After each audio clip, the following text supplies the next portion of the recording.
Hello and welcome to episode 236 of the FReality Podcast. Before we kick off today's show, a massive thank you to both Adam and Jose for covering the host spot hot seat in the last two episodes. They did a stellar job, so thank you both. I thought you both flew the nest. And it's been a whirlwind for me from Connect in California until now. Holy cow. It's really been a storm. For today's podcast, here are some tasty teasers. 3 Quest 3s slipped into the hands of Adam, Jose, and Zim these past 2 weeks. Let's hear a bit about that later on in the show. With a bit of duct tape and a pair of Kindles, you can make your own e-reader for your face. Or else, you can take our advice, save yourself from sticky finger time. Mr. Zim here cosplayed Reservoir Dogs with some first-person ear slicing action, and checked out the new MIB-issued AI sunglasses from Meta. And flying demons sunk the Titanic. We've got proof! We found that together while plundering in Horizon Worlds. To finish this delicate surgery, Dr. Jose Tortuga de la Corazon will be sewing up our wounds with some tetanus-inducing titles before sending us back to the ward.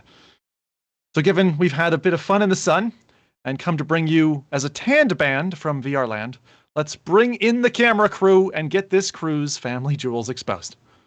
First up, give us a purr and a swatch of your whiskers for good luck. This refined gentleman is more Bush than Bear Grylls. Has a smile like a naughty cat, and when it's time for VR HUDs, he ain't got no time for that.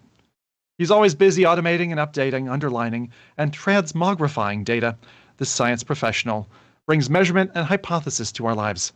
They used to call this man, the Rowdy guy. Ow. How you doing, man? I'm doing great. Yeah, it's been a busy week. You know, temperature here is dropping a little bit, so it's. I think we're already having our first snow next week, which is a surprise to me, coming from a country where we barely see any snow. So that's going to be an interesting one. The first winter that we have over here in the West. It's going to be a rough one, I think. But I hope I'm prepared. I do like winters in general, so maybe I won't like this winter. Don't know that yet, but we'll see what happens. But no, I've been great. This week I had the opportunity to go and visit some horror houses. And I know what you're all thinking. It was horror. Yeah, horror. Oh, yeah. Very clear. Is that That's exciting. Are you guys making fun of me? There's two different kinds of houses, but well, no, I mean those ones I only visit on the weekends. But like, I know what you're all thinking it was in VR, but I actually went with my wife as well to an actual one this week, and I have to say, I think virtual reality has kind of made me immune to these kind of things, because I was like laughing the whole way through, because I was like, this ain't scary, like I don't have an actual thing trying to grab me or stab me or like anything happened like that. Like it was just like someone who like jumped in front of me and that was it. It was fun though. I had a lot of good fun, but I do feel like I've been a little bit, I don't know, desensitized. I actually can't touch me. For some reason, I managed to scare more people in the horror house. They managed to scare me. No, I was just myself, but I like came around the corner and they didn't expect me to be there or something. And like it happened like 3 or 4 times. I was like, and it was really funny because it was like a girl. She was like completely dressed up as like the black sleek hair, like the white faces and that. She was like, ah! I was like, oh. Kind of funny that happened. Wait. Other patrons or people who were meant to scare you? People who were meant to scare me. That's hilarious. Yeah, that was funny. It was funny. This is your job. Do it right.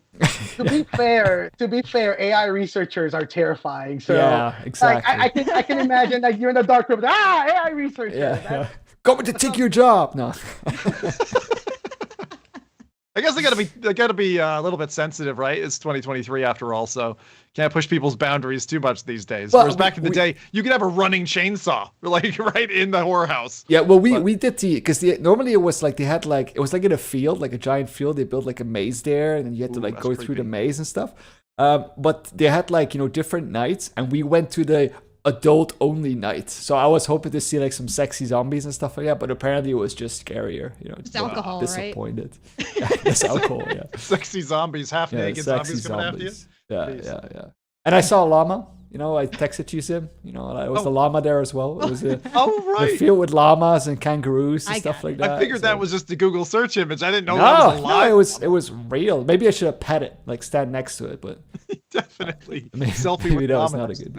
Yeah. Pig slayer, butcher's knife in hand, and I can confirm that Porky Pig and all his little piglets are sizzling bacon in this lass's kitchen, sharpening knives and skydiving off historic, sinking ships at the weekend for kicks. She's an adrenaline junkie with a thing for kinky tentacles. You must squeal for her, mere underlings. It's our favorite community champion and queen of the pigs. It's Adam Bombardi. Yay! I never know if I should embrace the introduction or queen of the pigs. Yay! But I'll try not to spoil too much for later topics. So maybe I have been in VR a lot lately, obviously. Quest 3, fun stuff. But specifically, I've been messing around with a lot of mixed reality stuff. And I did want to give a shout out to a game that I kind of wrote off as like another zombie wave shooter. And that's The Cabin, Home Invasion. It's a long name. I'm sorry. It's The Cabin. What is it? My brain is blanking, but it's The Cabin. And then anyway, they have a mixed reality update coming out on Wednesday that's called Home Invasion. And out of the, I tried like 10 or so mixed reality experiences. Aspire 2 also being a good one. So I want to make sure that Drop Dead The Cabin. Thank you. Yes, my brain was blanking. Out of all of them, I really enjoyed Drop Dead The Cabin Home Invasion mixed reality update. You've got it. Good.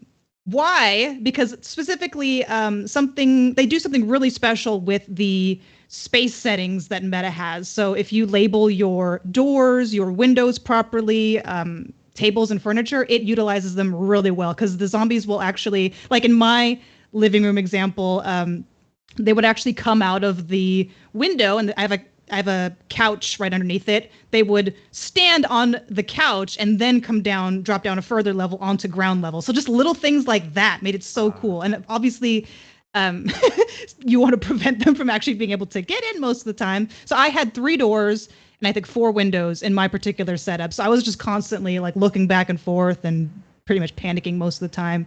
But it was really cool. And even they'll put like there's a beacon that you have to call, and that starts your countdown timer until you're rescued, basically. And if so you're looking outside of your windows is the virtual world, and zombies can hit the beacon, so you have to try to prevent them from doing that. But if they hit it too much, it resets, and you got to do the stupid button thing again. But anyway, the stupid button thing, if you set your furniture properly, is on one of your tables. I labeled my freezer as a table, so don't, whatever. But it uses your furniture, provided you label it properly, and your doors, walls really well. Like, it's so cool to be like, yeah, that zombie's coming out of my actual window, or they're, banging on my actual door. And I don't know, they did it so well. So I know a lot of people talk about zombie wave shooters being kind of boring, but I really, really liked it in mixed reality. And I sucked at it. I've been trying at beginner, and I still haven't made it out alive yet. So it's difficult. Having a tough game is really nice. And you're not the first person to say it's a really high-hitting title or heavy-hitting title. One thing I just wanted to explain for people who may not be familiar yet with the kind of asset tagging that you do when you set up a mixed reality space. And this is tying into a vision that I remember being there. I think you were probably in the room with me at the time, I'm thinking, Rowdy. But when Zuckerberg basically went on stage and he's like, we're going to map inside your home and know what your floor is, what your couch is, what your freezer is. This is actually getting users to asset tag and categorize what's a table, what's a lamp, what's a plant. I still don't know. I don't have any plants in my space to do this, but we are basically helping evolve their model so they can better understand our homes. And with all that user, input data, that's got to be a helping hand, I would think, to the evolution of that system. So actually, they've already kind of done that because they released, I would say like 2-3 months ago, they released their model, which is called SAM, segment anything model, I think it was called, which was a new model from from Meta AI that basically allows you to segment in any image specific characteristics, and then it would say, okay, this is a dog, this is a cat, this is a horse, this is a lamp, this is a table, this is a maybe I can look it up and like show some people how it looks like, because it looks really cool because it's very interactive. So it allows you to actually like look up specific things. I found the website here. Let's see if I can. Not to go into too many questy things, but I think that's specifically why I really liked it. Yeah, especially mixed reality. Because if I didn't label those things, like I guess it'd still be cool, but the fact that you can actually see things reacting to falling on top of your furniture, or certain games will put like decorative stuff on your tables. It's really cool. It makes it feel more like these things are actually in your space. And I can't wait to, like, I just want to decorate now. Like I want it in my home. I know they're mentioned augments and stuff, but I want it now. Now that I've seen what it could be, give it to me. I need more. But there's some really cool things that you guys can see the stream here as well, right? Yeah. So you have like, for example, on the left, there's like a picture with like a frog on a turtle with a snail on his head, and it allows you to like, actually segment specific parts of that image. It has like a skyline where the individual buildings are like segmented out and colored, like they show like a color overlay map. And then even with pictures where people are wearing, for example, a specific jacket on a mannequin, like those different parts can be segmented out. So you have the mannequin that is segmented out, but also the jacket on the mannequin that is segmented out. And they're even showing a little bit of like mixed reality, where they're showing like segmentation and showing games being played and like the distance that you have to those specific objects. So there's like a lot of stuff that they're doing, and I'm sure they're using their Meta devices for that as well. And it's this is also an important term here. So it's zero shot generalization, which means that it, like without any training, it is already able to understand like specific, like you say here, unfamiliar objects and images without requiring additional training. So that's what that zero shot generalization refers to. Even have a little trailer. I think I showed this before at a thing as well, where you can have like different part of this image segmented out, sky. And, These dogs are lovers. Yeah. That's really cool though. That's really great technology. I'm glad you mentioned it, and also the zero shot piece, because I only just heard that term for the first time, I think at Fivers here in Toronto. Right. But the idea that basically, once the model's good enough and it can get it at the first pass, it's like, that's just such a cool concept. But the fact that they're really coming at it then from, they're kind of, I'll say, they're there, right, to some extent with this model, and they're there enough that they're willing to publicly release this information. And is that open? Are you able to actually leverage that system? I mean, it's definitely, you can use it. I just don't know if it's like, if it has a commercial license or any of those kind of things. Also for, specific purposes, because I work a lot on segmentation, but then it's image, medical imaging segmentation. Yeah. They're not going to be using these kind of models there, because you don't typically want zero shot generalization there. You want something that is specifically fine tuned for this purpose. I'm not saying you can't use a model like this. I'm just not aware of them already using these kind of things, because this is more general segmentation, while with specific segmentation is still a little bit different. Okay. And Rowdy, what's your take on that? I know we've gone on this fun little tangent off the side, but what's your take on the model today? So Quest 3, right, is asking users to set up their spatial setup. And like Adam, I want to decorate my house. I thought this was like, it was the first thing that was obvious to me once you touched MR is like, okay, I can have candles on my bedside table, right? Playing a Demio game on the bed or whatever. It's like, and this is just the very, very beginning. It feels like DK1, DK2 days all over again. And that's really, and so some people are like, oh, MR, it's all tech demos. But I'm like, that's what fucking got me into VR, ladies and gents. Like it was the cool, short, little fucking awesome things that blew your mind. Right?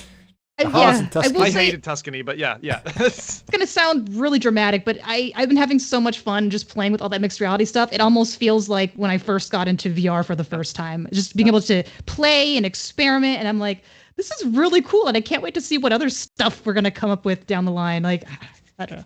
It is. The thing is, this is a technology gold rush, right? For software developers. I mean, you see it for content creators, and they're like, I'm going to take this to a cafe. I'm going to take this on a roller coaster. I get that, right? That's from a content creation, being able to be in first person mode, just like when GoPros launched, like you see them everywhere. People be skateboarding, skiing and all kinds of stuff. And we'll talk a bit more about that technology and the new products a bit later on. But from a dev perspective, like, any dev who didn't yet wake up to the fact that mixed reality was coming, like, feck, it's here, right? And like, Adam, I can see it in your eyes. You got the sparkle. It's the Pokemon Go sparkle of like, if you can hit an ace idea right now and it's incredible, you can become a big name product that takes over people's lives. And the fact that now it's interleaved with our own existence, our own reality, this mixed reality, it's very cool. It's very captivating. Almost better than VR was. VR takes you to a different place. This is like, I can show you another world in your own world, and that's pretty awesome. If you're a AAA gamer, you're gonna wait, right? You gotta wait because that stuff isn't out. It's not here yet. But devs, man, they're ready. They're diving in, and it's gonna be a busy few years for them for sure. Did you have a question now for me? Because you started with, I want to hear your opinion on. I'm too excited. Adam's got me too buzzing on this. We're ready. Sorry. Thank you. Excited.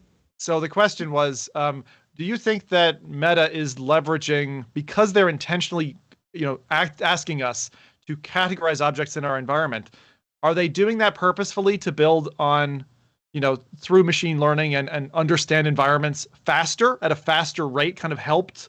Or is it only an accommodation for setup at the moment because they're not ready with the automated model?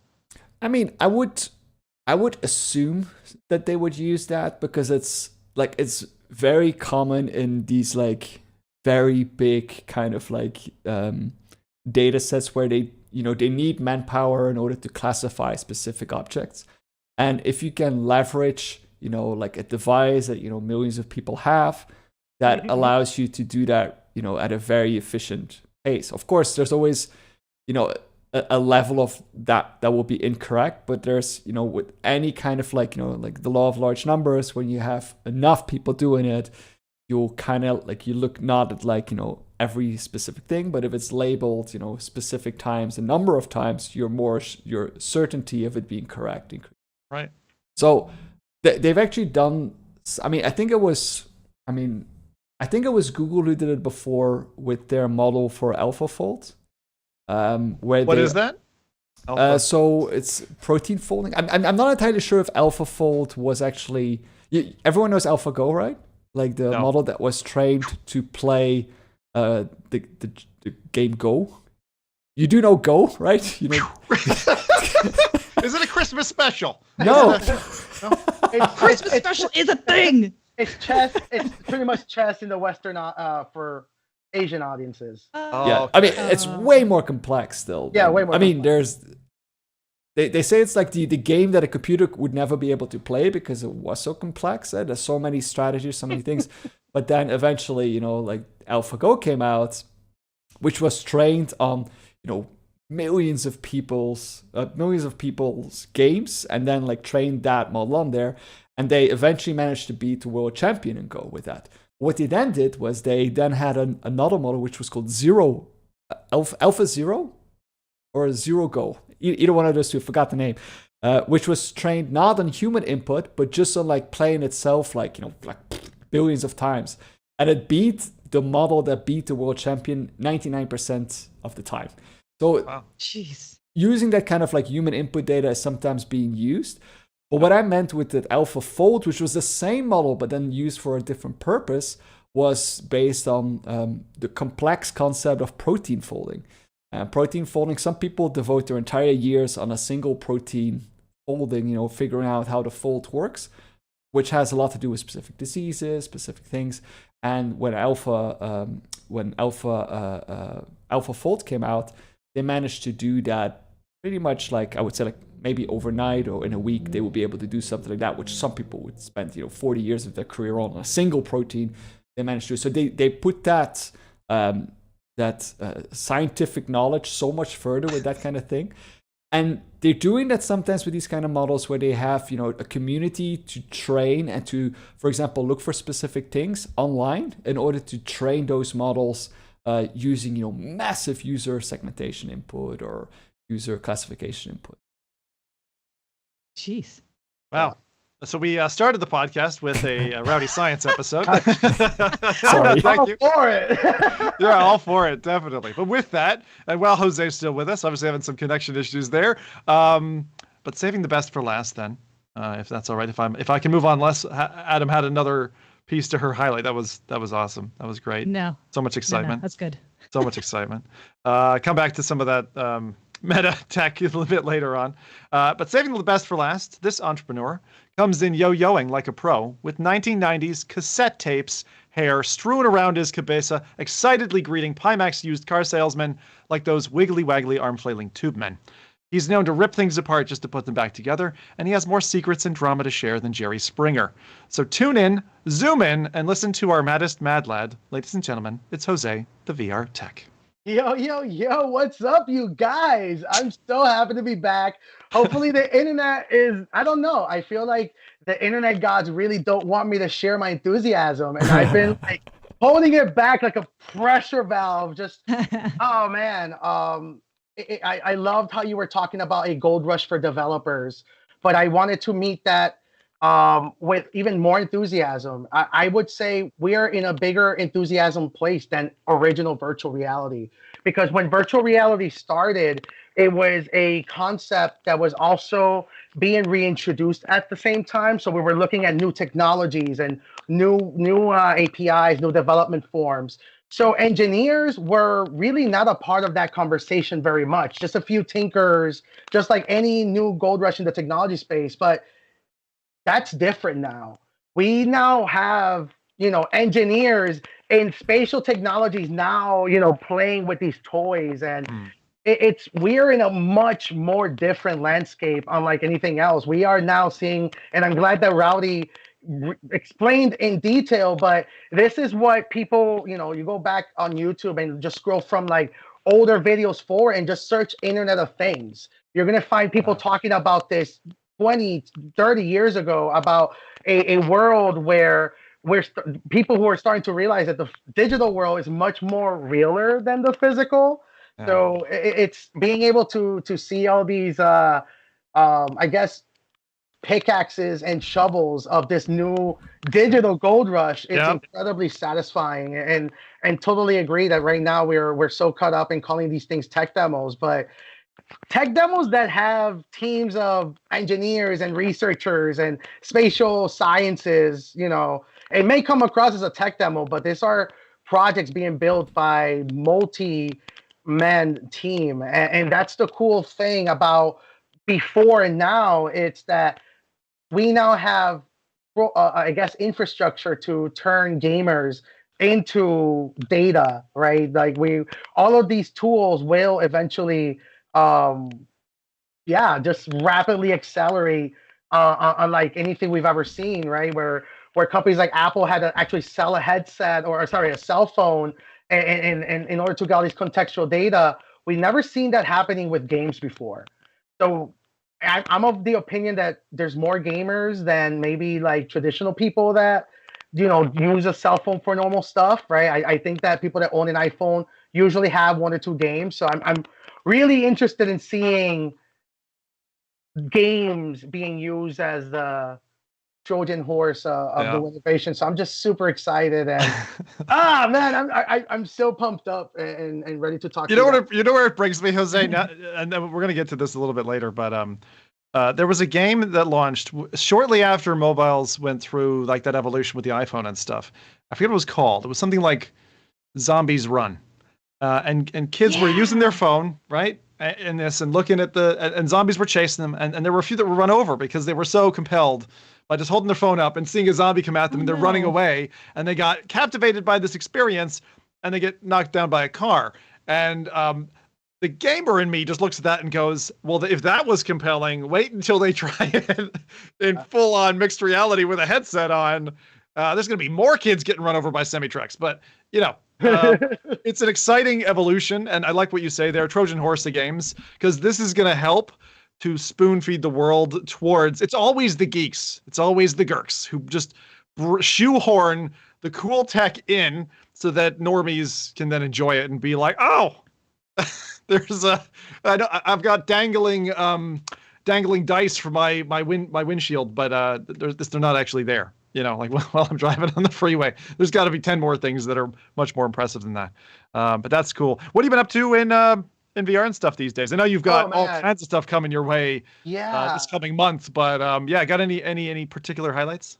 It's just sharing the enthusiasm, right? So in my professional entrepreneur space, I deal with a lot of companies and enterprises that are interested in flirting with the idea of VR, and the Quest 3 has completely just over a week changed the narrative. I'm talking to 3 companies that are interested in procuring what I would now consider a fleet of devices, right? So we're talking about more than 50 headsets. So we're getting in the amazing medical field, a few conversations in that front. So it's really exciting, and it's mixed reality, right? I think that's really where I'm so grateful. Just it's really interesting how it's, as an engineer, as somebody who loves virtual reality, it's impossible to ever hate a company like Meta. I think I reached that conclusion, and I say that as dear friends who are actively at this moment,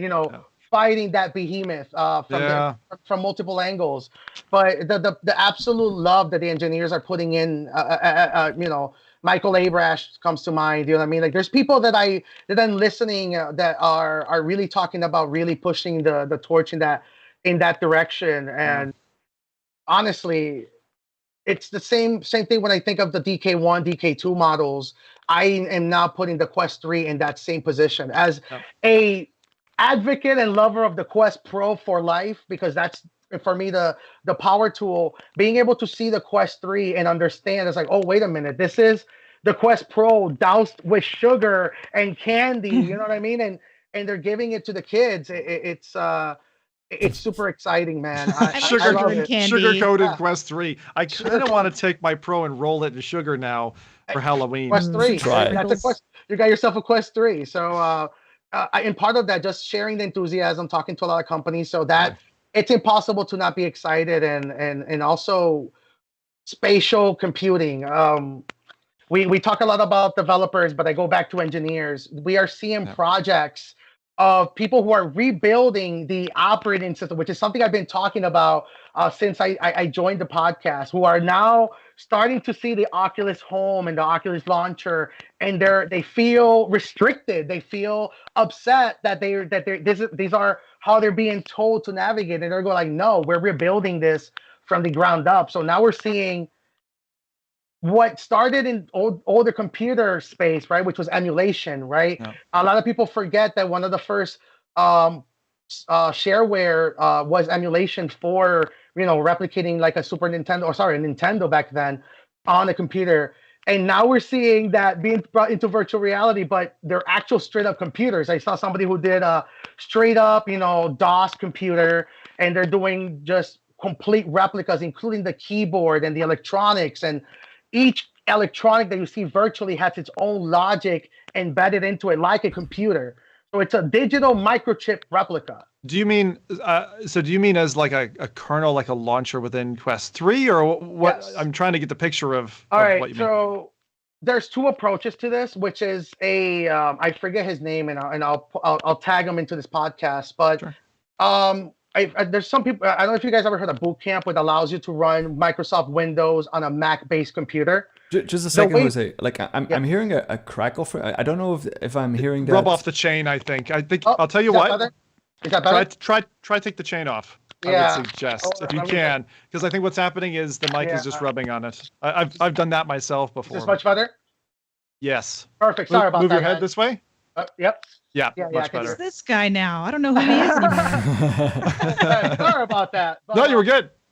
So, back in the day, going back to the BIOS. So, in order for a computer to understand what all the hardware components are in it, there's an underlying operating system called a BIOS. now called a UEFI, but it's essentially each hardware component has rules, and then the operating system uses those rules to essentially give you the operating system experience. Currently in virtual reality, there is access to that BIOS only by the operating system manufacturer. So the Quest operating system, the BIOS of sorts, is handled by Quest. There, in the turn of the century, there has been a compromise about allowing access to the lower level hardware without bootstrapper, yeah, exactly, without allowing you to get the internal data, which Mac and Windows introduced that with the boot camp, which is Windows is running on top of the Mac operating system, giving you access to use it, but also not allowing you to just rewrite the firmware. It's basically an API, isn't it? Exactly. It's just, so a sandwich between the two. Correct. So at this moment, nobody's been really doing that with Android. There has been new advancements in Android 12 called KVM, which is essentially allowing you a similar approach to the operating system. And there is a few engineers that are, rushing into that space. So they're rebuilding the entire virtual reality experience from the ground up, while also really cool. Just one thing, for people who don't connect the dots, can you connect us? So why Android and Quest? Like, how are those two? At the moment, so right now, virtual reality is running most modern all-in-one headsets, or at least the mainstream options are running on a version of Android. Currently, they're running on Android 12. Quest, Meta, for example, really interested on their relationship, but they're definitely the ones that are using the latest version of Android the most, or they keep pushing that ball forward. So any advancement. So very curious if the Android KVM updates do reach Android 12 for VR, which I don't see it honestly happening, or maybe to be quite honest, I expect it to roll out and then immediately be pulled back in, because this is something that we have seen in video games in disruptional technologies, the PlayStation 3. So like you're painting such a neat picture here, in that you could have a headset with a customizable user interface where it doesn't look like Meta's engagement system. It's something written by someone completely else, which is very exciting. But I kind of agree with you there. I think for the walled garden that they've built so far, they'll probably try to protect that as best they can from happening. But it doesn't mean that it won't happen for other open form headsets, right? Like, consider PS5, for example. I don't know of a software layer that you can have to get a different interface to your games or that system. It's very locked down. And I'm with you there. I think Meta is probably going to stay locked down as best they can. There is value to, and that's where, as a business person, as an entrepreneur, and someone who deals with enterprise, and also a hacker tinkerist are at forefront. And that's why I'm so excited about it, because there's companies or engineers who are finding that compromise. They're saying, hey, we really want to rebuild the operating system, but we're going to respect let's say, the underlying infrastructure frameworks of the Quest bootloader. And hopefully that's going to create a neutral stance for the time being, because right now, all they're using it for is for emulating older computers, right? Right. But to be quite honest, if you have access to the whole entire array of hardware that the Quest 3 or any Quest device has, and also the ability to use all of the graphical capabilities, what stops you from downloading a Quest brand new game from the store and removing the license key and then you're pirating it? And that's the reality. That's what killed a similar venture in PlayStation with Sony. They had something called Other Operating System. They actually pushed the ability, as part of the original firmware, you can install Linux on it, and it was amazing. You could do emulation and great. And then there comes this guy named George Hotz, also known as GeoHot, and went here's also the actual key to the CPU, and that blew open emulation. It opened up piracy. but it also opened up the ability for, depends on where you stand about this, but I think personally, you know, I'm one of those people that their stances change if it's something cool. But the American government was able to use the PlayStation 3s as supercomputers, so they clustered them up, and they were able to build supercomputers using PlayStation 3s. Yeah, I think Al Qaeda back in the day was doing Yeah, the for better or same for worse. thing. Yeah, for better. So it's like, it's really interesting. Anyway, so I heard about. Same instances coming back, and it's super exciting because, yeah, there will be somebody who's going to be piracy. You know, this is my website, Yep. any app store for all the games, but that's also going to lead to, oh man, some tinker operating system. You know, the Windows, the Linux of VR. We don't know what that looks like. Yeah, and it could come. It could come. Oh, it's coming. And we haven't. The thing is, there's almost been a neutering of news in this space for some time. Now I'm going to keep pushing because we are already 45 minutes into the show, but that's very cool. Whoops. And also, we haven't heard about things in this domain for like 2 years, I think, on this show. So it's good to hear that bubbling up again. I'm glad when people get stuck in, and when people, particularly when a lot of eyes turn to a new technology, devs light up and they're like, ooh, I think I can. And then they go down that road and they bring us something that we've never seen before. So I'm super excited for this. I can tell there's so much excitement in the room here, this virtual room. Friends in chat, please keep it down, right? In the FReality library, as we've got work here to do. You can slide in your sultry remarks, what you've been playing this week, and high fives are, of course, accepted currency here too. So keep that coming, and we'll shout out if there's anything in there that we find of particular interest. For myself, my name is Zim, and man, it has been nice to have I'll call it a proper holiday, but also have my world turned upside down and inside out, and just to survive in the last couple of weeks. Honestly, it's been about a month of just survival. And I actually believe that to be happy as a human being, you have to be put through trials and tribulations and like tough times in order to feel happy, because it's like the peaks and the troughs. And honestly, like the last month has been great for that. It's been a great reset button. I feel like there's just so much energy, and I've really brought that here, hopefully, to my own show, to my family. But from the hailstorm of tech we've gotten, I mean, Quest Pro, Quest 3, Ray-Bans, head straps, wireless earbuds, like all kinds of stuff. And the thing that I came to say today in particular, and why I took the spandex off for the thumbnail, was I've actually been working in VR. And I mean, I've been picking it up as my choice.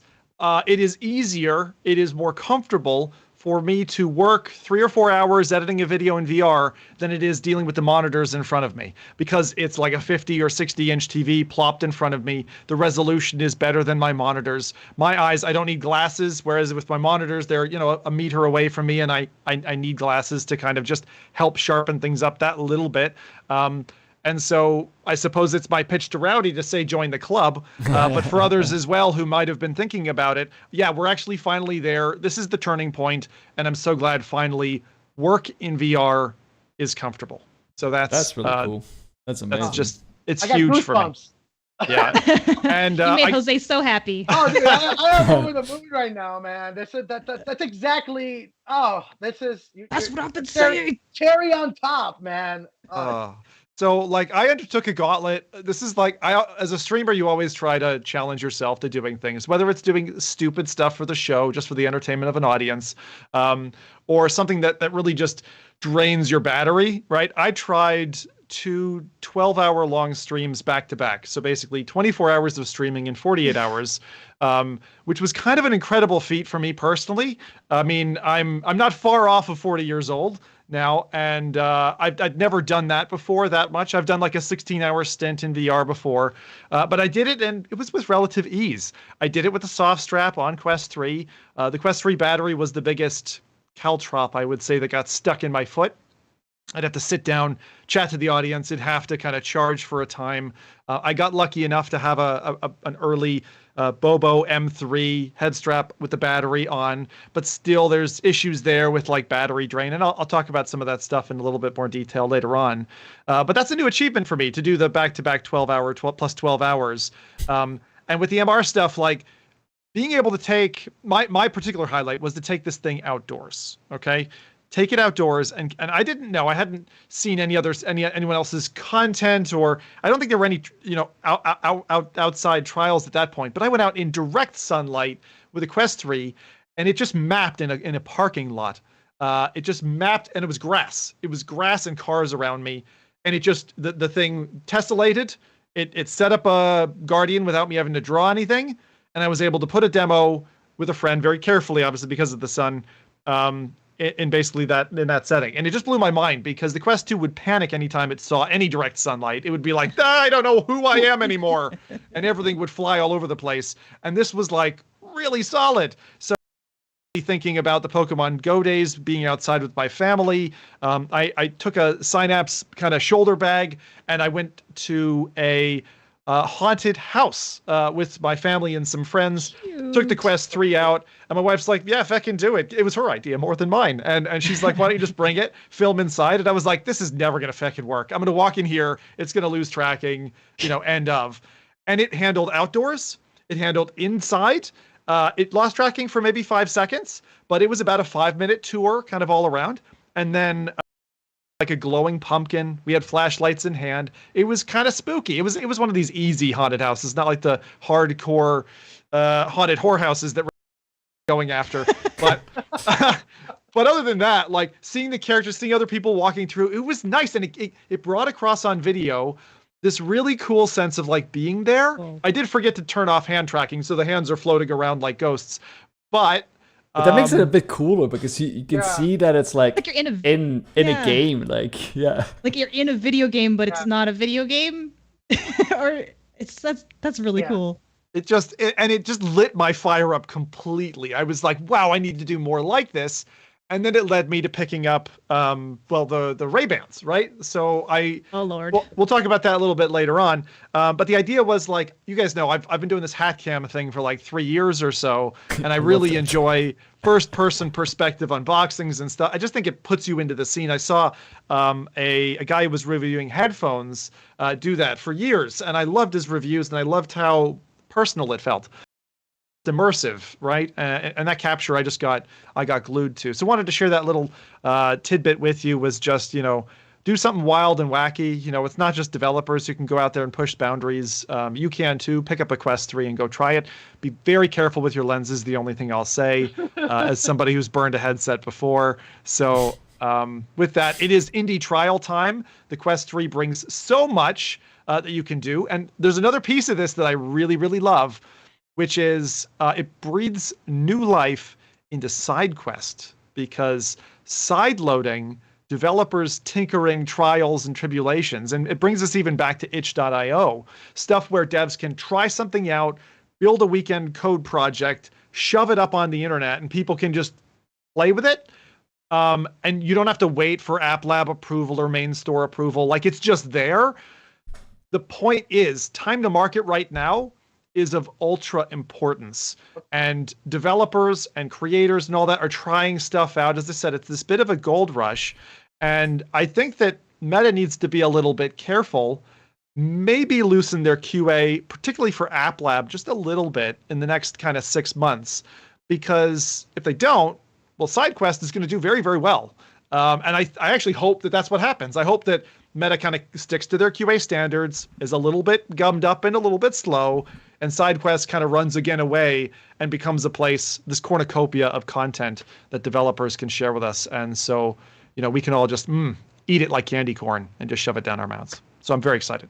I'm really excited about because we mentioned it earlier with the Quest 3, how the Quest 3 now has the ability to know, and we're going to get there, to understanding specific objects in the household. Yeah. We should start thinking also about public objects that are standardized. One that comes to mind is the tracking or the markers in a public basketball court, right? So think about how a Quest 3 will be able to see that and immediately go like, oh, I know the lengths and dimensions of this space. And now you do that with point cloud sharing.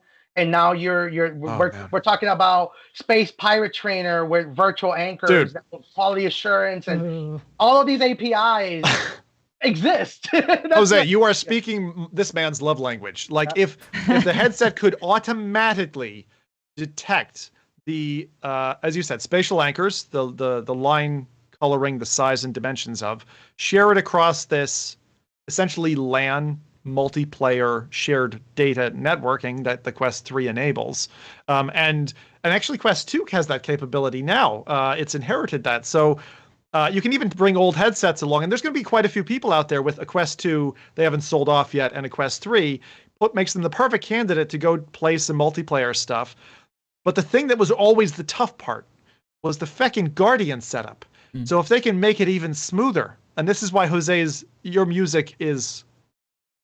Oh, get on Hang on a Rowdy, second. too. Music to my ears. It's so exciting. It's So exciting. technologies, and that's probably why I love location-based Oh entertainment. yeah. Because this is something that's existed for at least 5 years, and now seeing it hit the mainstream, being able to and hearing the names, right? It's just, I hate bringing it down to the simplest, but in reality, all that it's doing is going inside your headset room environment folder and just sending it to the cloud and copying it over to the other headset. That's all it's doing. Yep. It's not as fancy as people are trying to say. It's just when you add all these cool and yes, AI and all these automation, but in reality, all they're doing is copying the settings and moving them over. That's called mobile device management or cloning a headset, cloud settings. It's super cool to see that. It's fantastic. It's there for consumers now. And I have to call out Tribe in chat, who's remarking on Jose's look here, saying, Jose looking so fly. I agree. For anybody who's on the audio podcast, you're missing out. He's got a great look about him today. Honestly, I feel rejuvenated. I feel rejuvenated. Like, it's being able to I mean, Zim, like you said it yourself. Fortunately, I'm excited to say it's not an isolated opinion.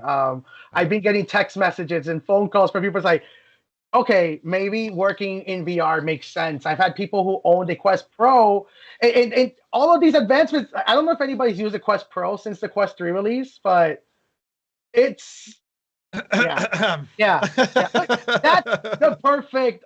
Oh man, I got this someone of my commenters recommended I get this is a studio form VR where it's very simple band, but it makes this comfortable in a way that it was only comfortable for an hour to work in before, and now I can at least do 2 in it. I can run it. What I'm doing is, this is funny, I'm doing a juggle. You'll appreciate this. I use the Quest 3 until its battery dies, then I use the Quest Pro, and I just juggle between the two of them. That's how I manage their batteries. I have one question that I've been itching since last podcast, and I heard you guys talk about the Quest 3, and I wanted to ask you specifically, Zim. Sure. Now that I can tell that you had too much candy. You're stuck in you're a VR worker now. You're going to buy a Vision Pro. So I think that sounds like a command more than a question, but a lot of people have asked me that question, which is like, are you interested to buying one? I would not pre-order one today, right? Could I be convinced if I went to the store and tried it out and I felt it was a comfortable to use device? Maybe, because it's nearly astronomically priced for me in my busy family, costly lifestyle. I mean, I've got 11 living things I have to look after now, and they're all off my dime. So we inherited a cat recently, so it's like, it's crazy, right? So three kids, 3 cats, 2 big dogs, right? A wife and husband, and it's mad. So to add another tech device to that might be asking a lot, but I am absolutely convinced that working in virtual, I mean, I work with my laptop. I work across 3 different desktop computers and my laptop. It's so easy in virtual desktop just to swap between them, still keep an eye on the sproglings or whatever we want to call them today. It's just so convenient. And as I said, someone whose eyes are just slightly turning to the dark side, because I just started wearing glasses a year ago. It's a very small correction I have. It's just more comfortable to be in a headset and work that way. So I absolutely choose it now. I choose it now. And that's a surprise to me. I didn't think the Quest 3 or even Quest Pro would be comfortable enough for me to work in that way. The difference with Quest 3 is that its pass-through is comfortable enough as well. I don't think the pass-through in Quest Pro is enough for me. to say that that's like comfortable, and I wouldn't recommend people generally buy that. But Vision Pro, I tried their AirPod Max headphones and that kind of sprungy band they have at the top, and some of the other more modern Apple products. I mean, they still do great quality stuff. It's just incredibly expensive. So I just need to get me a good sugar daddy or sugar mama. That's my plan between now and launch next year, I suppose. But we'll see. I love how we're almost like an hour in and we're almost done with the highlights. Yes. Yeah. I like he's got his disappointed face on now. Quick refresh of your video there. Time for the quick One of news. those episodes. So with this, why don't we swing to our sponsor segment? So before we get into the newsreel, let me just say that this episode is proudly sponsored by Dungeons of Eternity. It's a 3-player dungeon game with wonderful multiplayer. Go on an adventure and hack and slash your way right through. It's already becoming a co-op legend, so go in solo or team up with your besties to take on levels, which are generated randomly. Chock full of traps and mental challenges. You gotta be on the hunt for loot while dodging incoming enemy magic. Cut through your foes with swords, machine gun fire arrows like Legolas, and be sifting treasure for weapons carrying unique, special characteristics that you can show off to your friends. As Adam highlighted last podcast, ever wished you didn't have such a perfect pair of teeth? Well, Dungeons of Eternity, or an eternity with awful teeth, as we like to call it, has you covered. You go hog wild, mess up that smile. With character customization, feel great while friends grimace at your grill and discover that not even the fanciest spell can fix those dental demons. This is in for about £25. It's $30 if you're looking to pick this up and have some fun with friends, colleagues, dorm mates, all that type of thing. And a big thanks to Dungeons of Eternity for once again boosting our signal. And please let us know how you get on with your mates in random encounters down in the deep, dark dungeons below. There you go. Very nice. Wow. That was perfectly timed as well with the trailer. It was like, up until the end. Yeah. Like, All professionals here. wow. All right. On to this one. Rowdy. So first up, hold sharing for a moment on the first link because I've got a question for Jose and Adam. We're going to start off our news track today with a title I saw on Reddit, and it absolutely made me stop in my tracks. It was this. I made grandma cry with Quest. So I want to know, Adam and Jose, I want to know what made grandma cry in Quest. What do you think? What was it? What did the dirty deed? Does it have to be dirty? Like, what if she saw something emotional and she cried? It can be heartfelt if you like. No problem. Okay, so we're guessing on what made grandma cry in Quest 3, right? Made grandma cry. She visited her hometown in VR. That's what I thought. I thought it was Wanderer or something like that. Damn it, then I'm wrong. No, you're wrong. Completely wrong. But Okay. What was it? Well, I would probably maybe like remake probably like a loved one from the past digitally and have them see it, and then like fling them into the air and make it like into a rave or something like that. But yeah, Very specific. You don't want to make it too sad. You know what I mean? Like, yeah. Like, hey, I brought Grandpa back and he's doing the robot. You know what I mean? Like, oh my God, that sounds like Up 2. All right, Yeah. Pixar. Jose's writing your scripts for you. Rowdy, if you wouldn't mind. Yeah. I was the only one. Guess? You didn't see it? My initial guess was like, that he did it intentionally. That it was like some kind of horror app or like, I don't know, like some kind of weird stuff that grandma was like totally not comfortable, started crying. I swear, your lack of Kinda faith watch in that. humanity, Rowdy. Every Yeah. podcast, it's Like, just, it's, I don't know, it's like heartening. Some It's wonderful. Pornhub All right, or like, I don't know. pull it up, pull it up, and you're not too far off with that one. Pull it up and give us a read, if you wouldn't mind, audience. It's a short little text block. All right. Zoom in there for us if you wouldn't mind, because it's a little All right, small. just a moment then. Thanks. Yeah, just a moment. Yeah.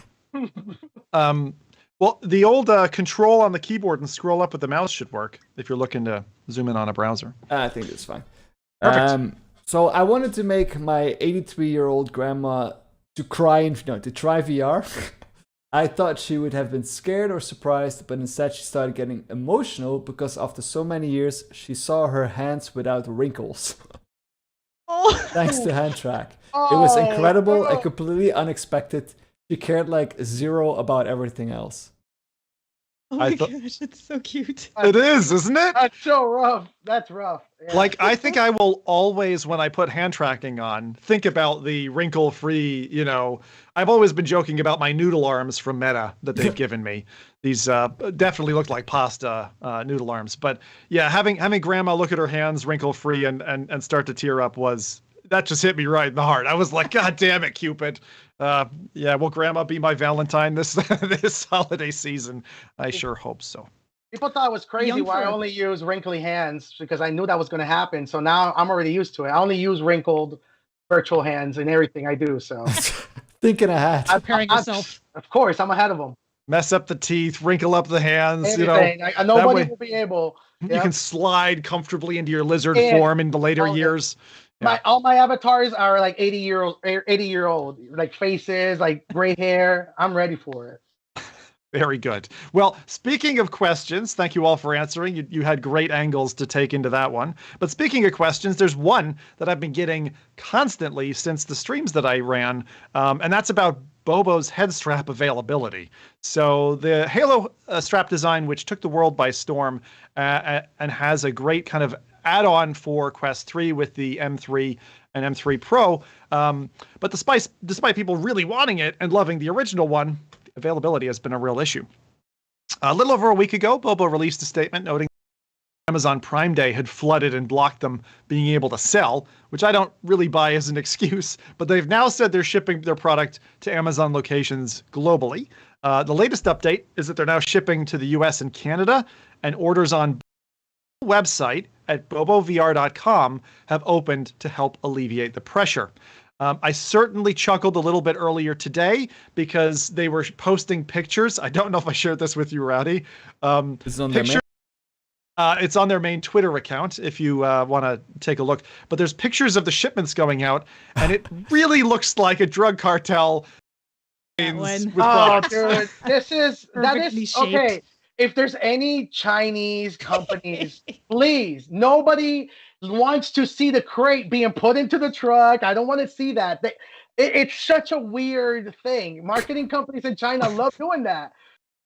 The worst part is they don't package it correctly. Like if they had the quality assurance that you see like from UPS or something like that, like I get it, but it's always it was like a cartel storage. Yeah. Yeah. CSI Brilliant. I love it. I want to see more of it. I want to see a SWAT team just So bad. opening the packages. It would be great. I remember this ripped up a memory from like a few years ago. I had a client that wanted to buy some amusement products from China, and I was asking for updates, and I got a similar picture with this like banged up crate with like tape all around it. It's like we put it into the boat, and you see this like rusted boat with like a crate with You should have replied, can I see a picture of the boat too? Yeah, well, it's so bad. Oh, great. Oh, it's beautiful. And you deal with that, right? When you're moving products around the world, you absolutely deal with that. Yeah. And speaking of like manufacture, it's not gone underreported that Meta's new accessories are bloody expensive. I mean, the dock alone here in Canada is $180, and that's before tax. So you're pushing $200 just for a Dang. dock for your fancy new headset. I mean, that's not something I'm sure Rowdy'd be chomping at the bit to go purchase. It's $100 for the case, and it is a gigantic pill-shaped case like it was last time around. Now, the cool thing about it is if you do, shell out the money, the M2 Pro and the battery pack and cables and stuff actually fit this thing, but it's a fucking monster. Look at the size of it. It's bigger than my head. That's telling you. And so I think you have to be very careful because like with Quest 2, when they went modular, where they're like, oh, you can buy a head strap, you can buy a case, you can buy a dock, fucking the price adds up. So just watch it, right? Like definitely do the math before you get into this lane because it's not inexpensive. And you can see that Meta is just definitely angling towards being Apple for VR, right? Because they want that cash cow. And like to have the head strap, the standard basic head strap, which looks, just like the original one, right? $70. That's 70 US dollars, so it's 100 Canadian. That's a lot, right? And the design hasn't really changed. I mean, I think this is a little bit more robust, but the little dodgy screws at the back, if anyone else had theirs fall out, that's going to happen here as well. It's the same deal, except for the connector for the screws is a little different. And so now I won't be able to repair it for myself easily. So yeah, I don't know that I'm very happy with their accessories at the moment in terms of the price point. I think they're gouging a little bit more than they need to be. Honestly, I know it's difficult at times, and companies do need to still make a buck, but you might find yourself happy with your third-party accessories. So just that caveat before you jump down the Meta 3 accessory hole. And that's where our friends on the open internet are trying to help us out. So first up, thank you, Reddit. We've got a beautiful little carrying stand that you can 3D print if you've got a 3D printer. So I wanted to show this thing off. So instead of the 200 Canadian dollar dock, if all you really want to do is put your headset down, maybe carry it around the house, hey, 3D print yourself a nice little carrying, I don't know what you call it, drop stand, I guess is what I would call this thing. Drop stand.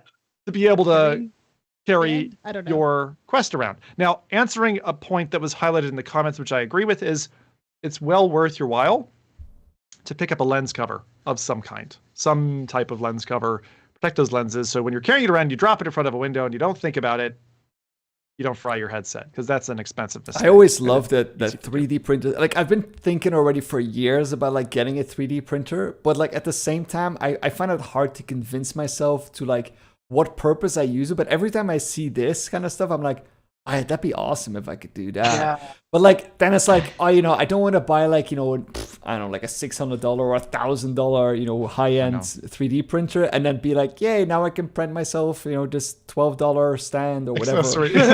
And I'm like, and then I'm not going to use it, but I do I kind of want it, I love to tinker with that kind of stuff. Like, it's so fun, especially for VR use. You always, exactly what I was going to say. You don't justify a purchase, you justify the purchase after you buy it. It unlocks so many questions, and you start solving so many little problems. And I love prototyping as well. So this kind of stuff is just like, you'd be going through PLA rolls like crazy, Rowdy. I can just imagine you with it. Have you looked up my way through that?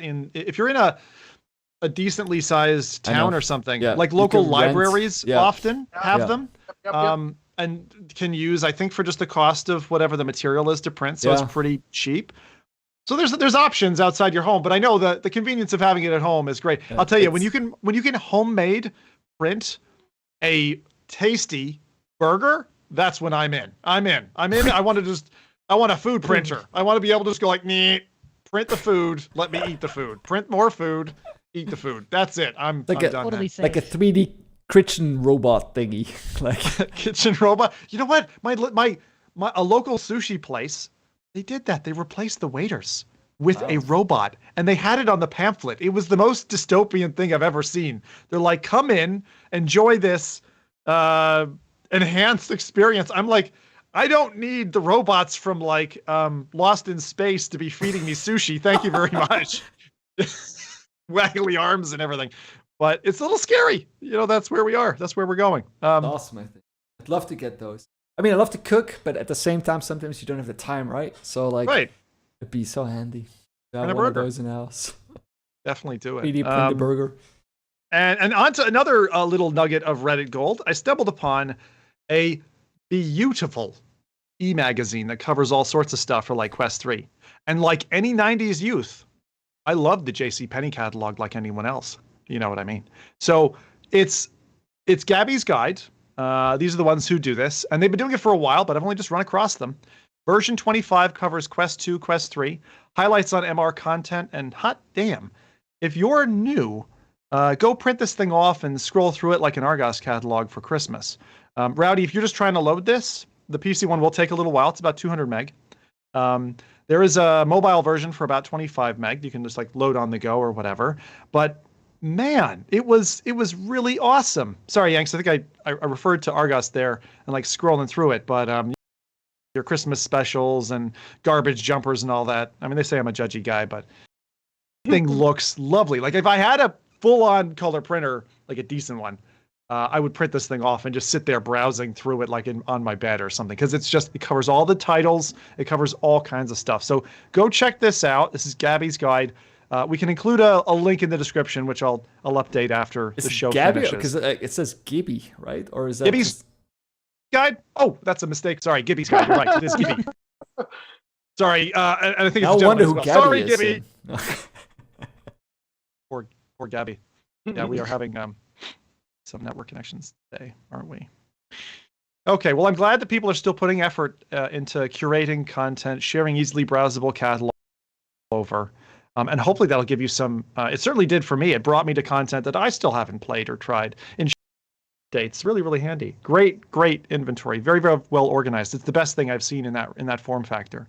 So something that I think you should all look at to see if there are things that you're missing. With that, and thanks to Palmer retweeting the product, the pre-order for what's called the Soul Reader. I'm going to let Rowdy actually for a second. I'm going to buy him a little bit of time before. Unless you already did, and I'm just behind. Yeah, I love it does remind me of like 90s, like. Right, PC Gamer, right? Like Game Informer, Game Informer, yeah, and it's really cool because they do like short little reviews and stuff like that. So definitely take the time to go download and check that thing out. It's really worth it, and I will be keeping a solid eye on it. This thing is thick. Like it's quality. It is quality content. I was going through it, reading it like pre-podcast for probably half an hour. What how long it took to make. Or is just one person made this entire thing, or does he have a team? I don't know. I've been going back and forth with the creator of it. I need to ask some more questions, but it's obviously they had created it at least as a Quest 2 guide that's now been enhanced with Quest 3 and MR content and stuff. But I caught it on the forum because it was touting some MR experiences, and it told me about a few things that I hadn't yet. So it helps me as an informer for preparing for my next stream. So definitely go check that out. That's Gibby's guide. Again, to Reddit for feeding that to me as my breakfast this morning. And on to the next headset. It's a Soul headset. It's called Soul Reader, S-O-L, Soul Reader. Not Soul Reader, not like, I don't know, Adam's probably there with tarot cards or something. And I didn't even mention she's all in... You've got the whole wizardy get up, which thing? Wizard. Whatever. I'm a witch. Such a boomer.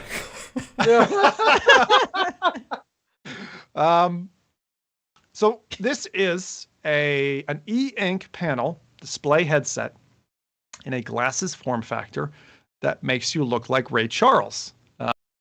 To be comfortable and distraction-free way to read. So I was joking at the intro of the podcast, so you could just duct tape two Kindles to your face, but I think this thing is a much better form factor for that. As you know, for anyone who's been sat on a couch or talking to your friends over a table or a meal or something, there's always this tug these days to go check your smart device, whatever it is. Phone, smart watch, tablet, phone in your pocket. It's just something trying to pull you back, right, to that reality. So one of the purposes of the Soul Reader is to keep you reading and not to get pulled off by these side distractions. They've got a Soul mobile app, which is used for bringing in DRM-free books in EPUBs format, articles and newsletters and all that into one place in this e-reader headset. It weighs 104 grams, so that's about 4 times the weight of a normal sunglass pair. So normal sunglass, 25 grams weight.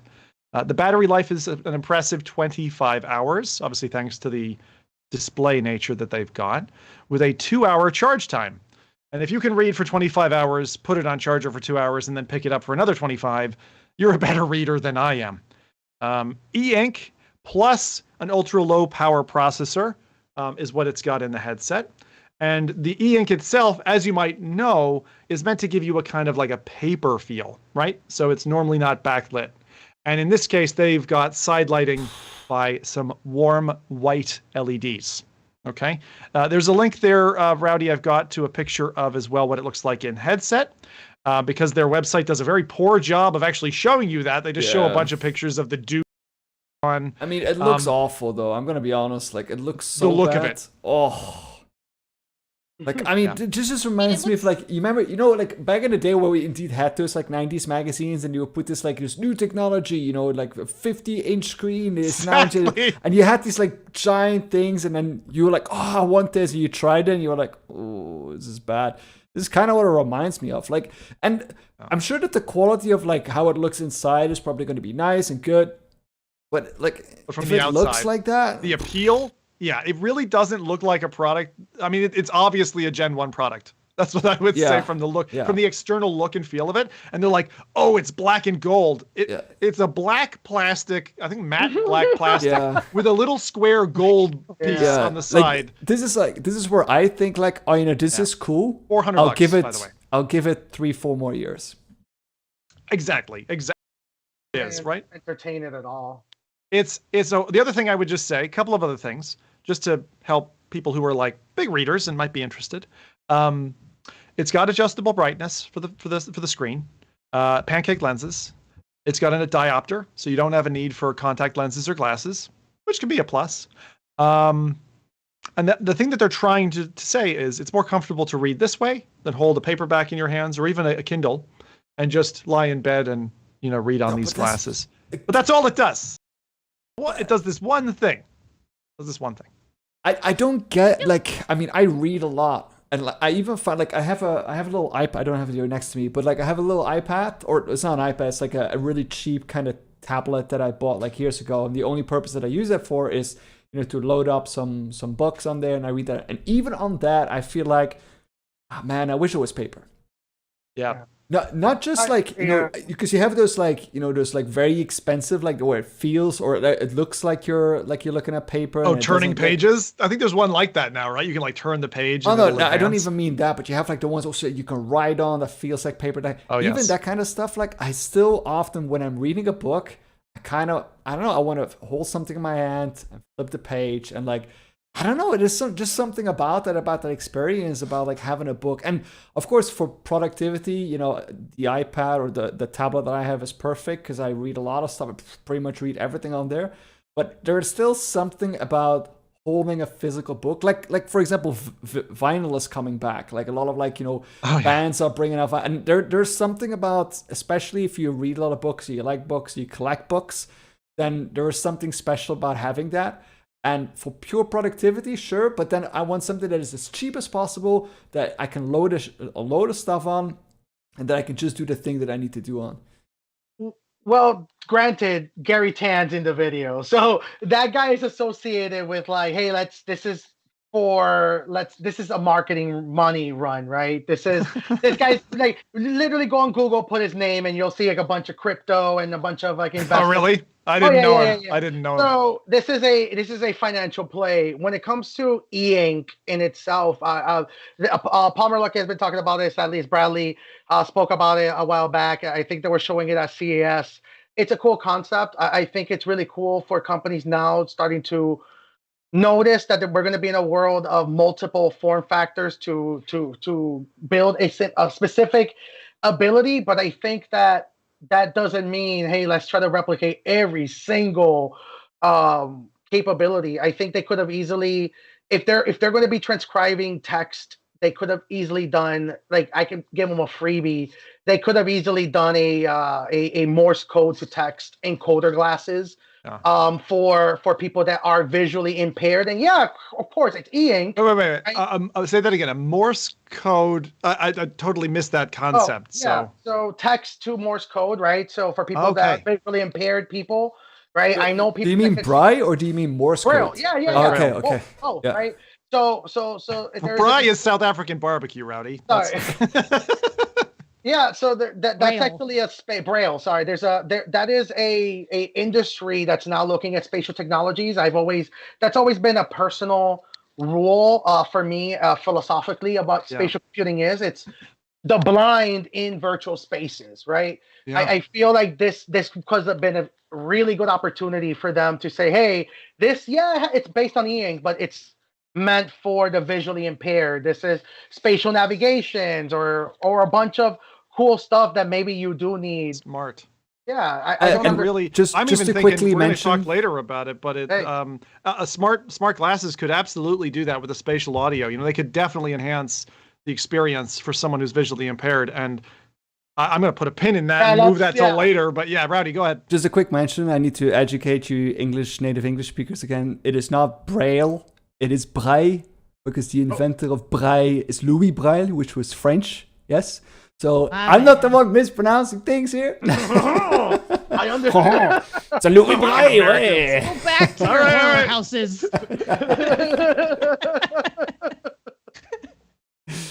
I love it. I love it. Sword fighting yet again. Okay. Very good. Very good. Adam, what about you? This kind of thing. Like, are you a big reader? Yes, but I'm like Rowdy in that I like to have a physical book, and I feel like I actually remember what I'm reading better if I can actually, They've shown turn the that, pages, actually. feel the pages. Yeah, They've shown versus that like that actually is a thing that people often remember things better when they actually have a physical book in front of them. Really? Is it like a Mind Palace thing then? So like what page it was on in the book that was this thick? Well, I mean, like if I'm looking at a screen, right, and there's a bunch of text on a screen, my brain just kind of eventually, like my eyes roll in the back of my head, and it looks overwhelming. Versus, I think maybe a page, you feel like you can conquer that page. Like it seems more doable to get through it than It's the like, world's first PDFs, achievement system, right? Yeah, right. Every chapter's But a I new don't know. level up. Yeah, I like it. Like I never used a Kindle, so I've always thought like, well, I can just read if I wanted to read something online on my computer or my phone. So I kind of feel the same about this way. Like it just looks like the Roku Max glasses with the blinders on, but at least with the Roku Max, I can do other things too. Yeah. But to me, this feels a little bit like an investor trap. Where they go like, like that like what, like if you want to gain money, you're going to go into investors. Reading is a $60 billion industry. If we only manage to capitalize 5% of that is an industry. But I mean, realistically, I just don't see a lot of people buying a device like this for laying in their bed to read. I just don't see that It's so happening. sole purpose. The only thing that really excited me about it was the e-ink technology, because I really like reading, like a Kindle. My mother-in-law, she was a huge fan of Kindles, and they're just so comfortable to read. Mhm. I'm the same as you guys, right? Like I prefer paperback books, but if I have to read on a screen, that's definitely what I want. I want an e-ink interface to it. So that in a headset is for me it's probably too limited. It's like paying a lot of money for a watch. I just won't, because it does one thing, and it only does one thing. And I don't know. I can control my notifications and distractions enough that I don't need a headset to convince me not to pick up my phone. Yeah. So Mhm. cool. So that is for those who just might be joining us, that is Soul Reader. It does sound like something that's going to give you your fortune and tell you, your lines or whatever, all that stuff. So anyway, with that, a quick update on the PSVR 2 side of things, because this has been and will be a very meta-steeped podcast, and I apologize. But gosh, my PSVR 2 must hate me. I mean, like a girlfriend who I stayed with for a month, I did nothing but absolutely have Netflix and chill time with, I've completely ghosted her. I mean, she's sent me text messages and voicemails. There's even a PI dropped around my house to see if I'm dead. She must be furious. But PSVR 2 is still my favorite gaming headset. It's such a damn great VR panel, and I can't wait to spread my wings and fly about No Man's Sky again at some point, hopping back into the driver's seat for a GT7 race event next week. But right now, as a huge indie darling, man, I've got some girl on the side. She's got dreadlocks and a few tattoos, a bit rough around the edges, but damn, my blood has been pumping for Quest 3. It's just such a cool little device. But there were a few titles that I've been pining for, PSVR 2 specifically. And one of those, as you know, was Vertigo 2. So it's a game I sorely missed during the PCVR launch. Kind of had it on my gotta get back to list for quite some time. And my PSVR 2 had me by the cojones last month, and I couldn't break free at all. So we heard of a delay. I'm guessing, by Zulabo Studios, or whatever that's called. and the child prodigy developer behind this wonderful game that I can't wait to experience. I mean, we've been calling him a child for like 6 years now or something. He's like 20-something now. He's got a girl eventually. He's probably an adult by now, no? He is, but he was a child prodigy. He made Vertigo 1. Oh, 100%. Yeah. We had him on the show. Half-Life Alex. Yeah, Exactly. I mean, this guy Zach is mad. He's a Mad Hatter dev kid, and I'm going to keep calling him a kid until he's 50. So that's just the way it's going to go. We have the child prodigy. It's like the term whiz. Like, I don't know if you heard that. Like, a lot of old people still get called whiz kids. I'm like, yo, this is like a 50-year-old. Like, I know, it's funny, but like, I'm happy with the delay. So there's a delay, right? There's been a delay, and I guess it's due to some of the final QA steps on the game, is my understanding, and that's Perp Games who are producing it or whatever. So that's fine. I'm totally happy because this stuff has always been quality. The comedy elements have been great, and I can't wait to play it. Also, it buys me a little bit more time with Quest 3, so I can justify doing some of that MR stuff that Adam's been talking so well about this podcast. But we also have more coming. Okay, so PSVR 2 has some exciting stuff in the ropes, and I'm not going to steal thunder from Jose, I hope, just in saying this, but I wanted to touch on one thing, which was Breachers, which is my absolute favorite VR FPS, that at the moment is coming to PSVR 2 sometime in November. But I don't know if you guys have seen the skin changes that they have for guns. Now, I'm no counter guy who I didn't like the skins when it came to Counter-Strike and the markets and all that trading bullshit. But for a 5v5 game, I think it's going to absolutely slay for the 6 months after it launched. Going to kill. This thing is just so pretty.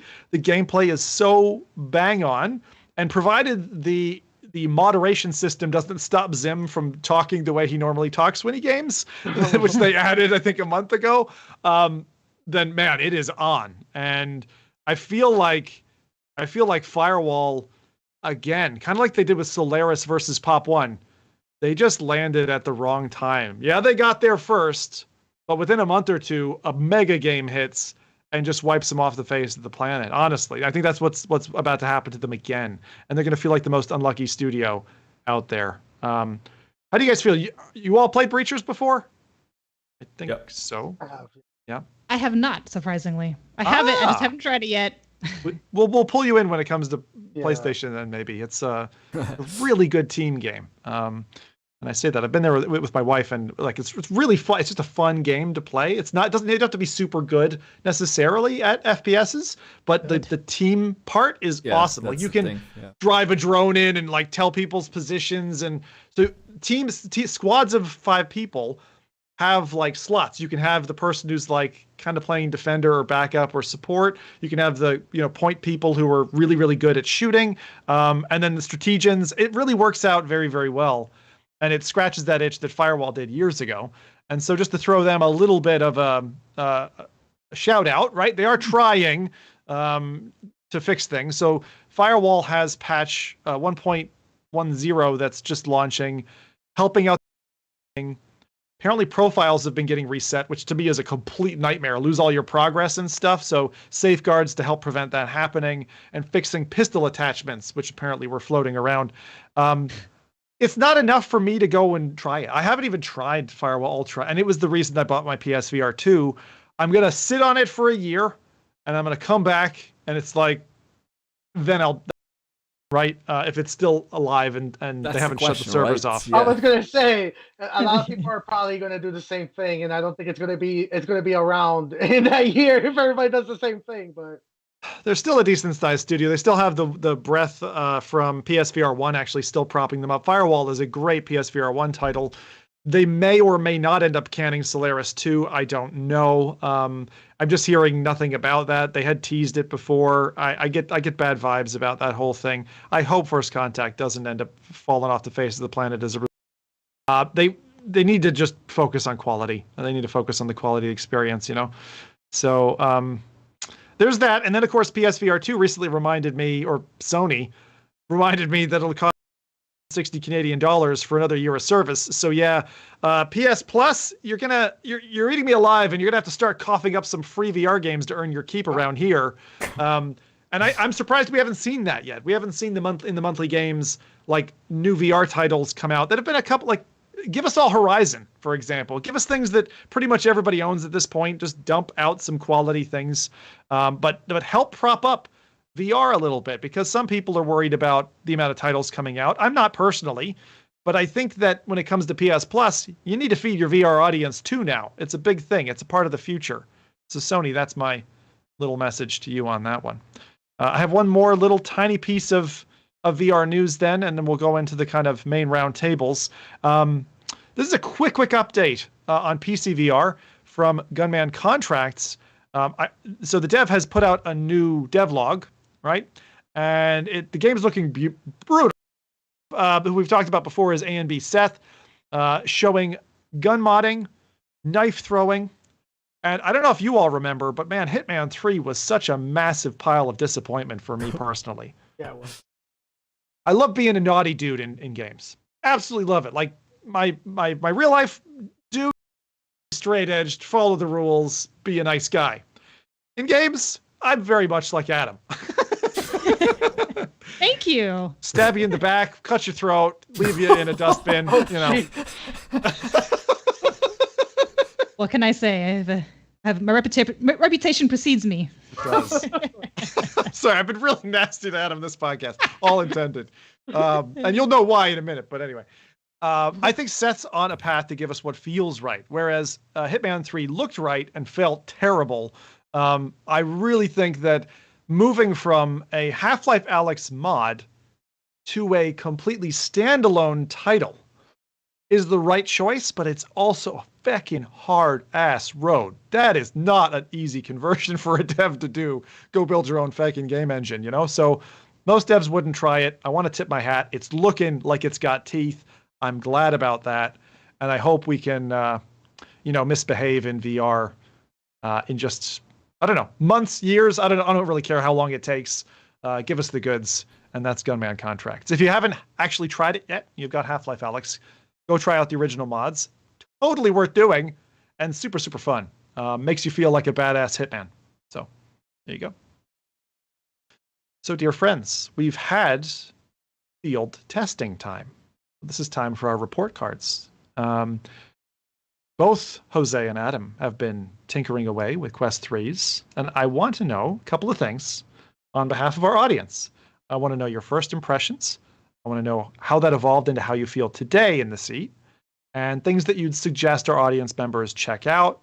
And highlight the things that you've tinkered around with, you played with. I know we've each come at the device in like a very different way, Yeah. which is cool.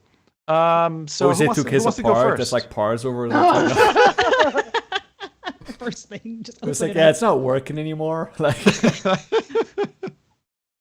Yeah. Who wants to talk? Go first, Adam. So I touched on a little in my highlight, but I've been pretty much mixed reality everything. I feel bad that I haven't even had time to test it for like work and productivity, except for like, hey, I don't have to take the headset off when I go to the bathroom. That's pretty cool. But that's been pretty much my real world application I'm of pretty sure virtual that reality. Meta is loving to segment things over there. Yeah, Put seriously. the video out. You put Dude, that video out. I saw it. Meta engineers Did. are like looking up your account like, yes, this is the tracking data we need. Well, okay, and not to go on too long of a tangent about that piece, but you don't even, because you have the hand tracking, like you don't even need your controllers. It still feels weirdly gross to be controlling the UI on the toilet with hand tracking, because you feel like, oh, I shouldn't be touching these things, but you're not actually touching them. So it's a weird mind trip. But anyway, besides that, pause your game, go to the bathroom, awesome.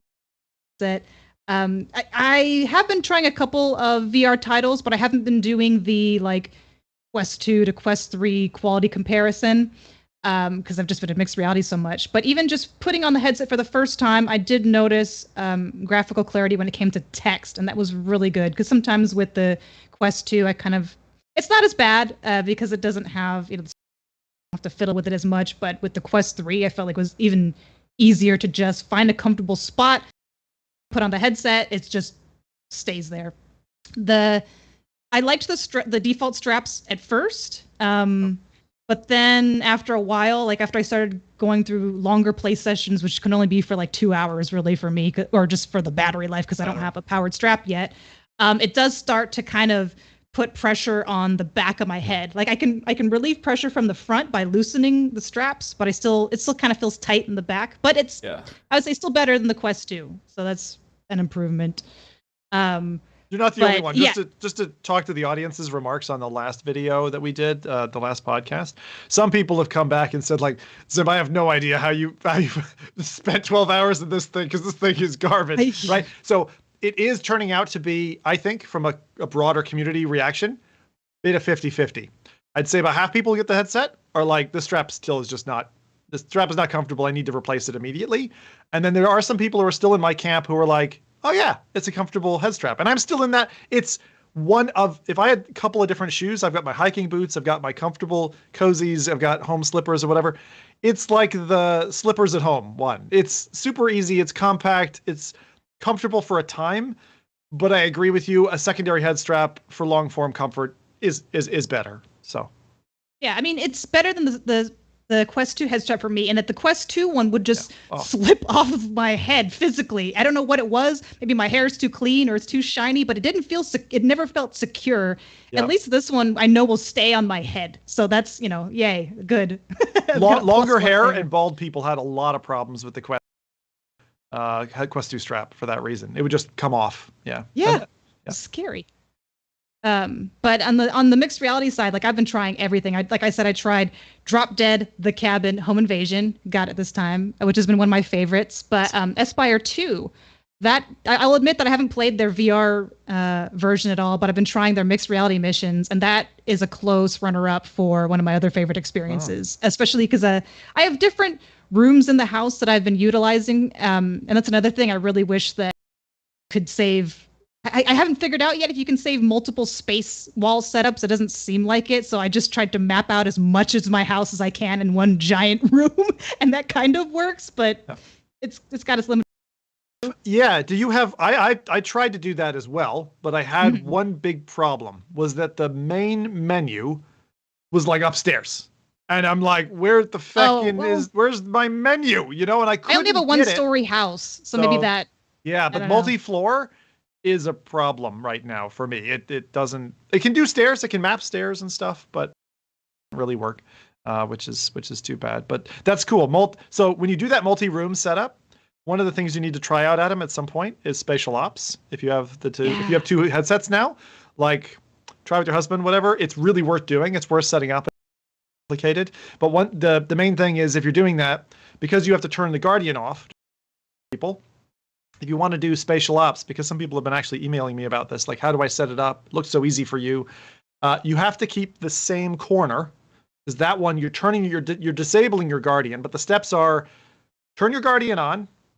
You don't have to map your house or whatever, but set the floor height, because if you take the default floor height, your floor height and the player you're playing against will be like different by a lot, by like a foot, maybe 2 feet, and then the characters will look all funky. So what you want to do is, with the Guardian on, set your floor height. Then what you both do on both of the headsets, you go set your origin, which is that you do basically two dots on one wall, 2 dots on another wall, and it gets your corner of your room. And then you host the level, they join it, and you're good to go. And that's it. You only have the map on one of the 2 headsets. So it's kind of like a precursor to that point cloud data that Jose was speaking about earlier that's being allowed across titles before Meta enabled that. So I'm hoping they'll update their app, but that's one really worth playing, because playing basically laser tag through multiple rooms of your house is super fun. Just like what I had to do for a couple of them, because your space setup can actually be bigger than your Guardian, which is unfortunate.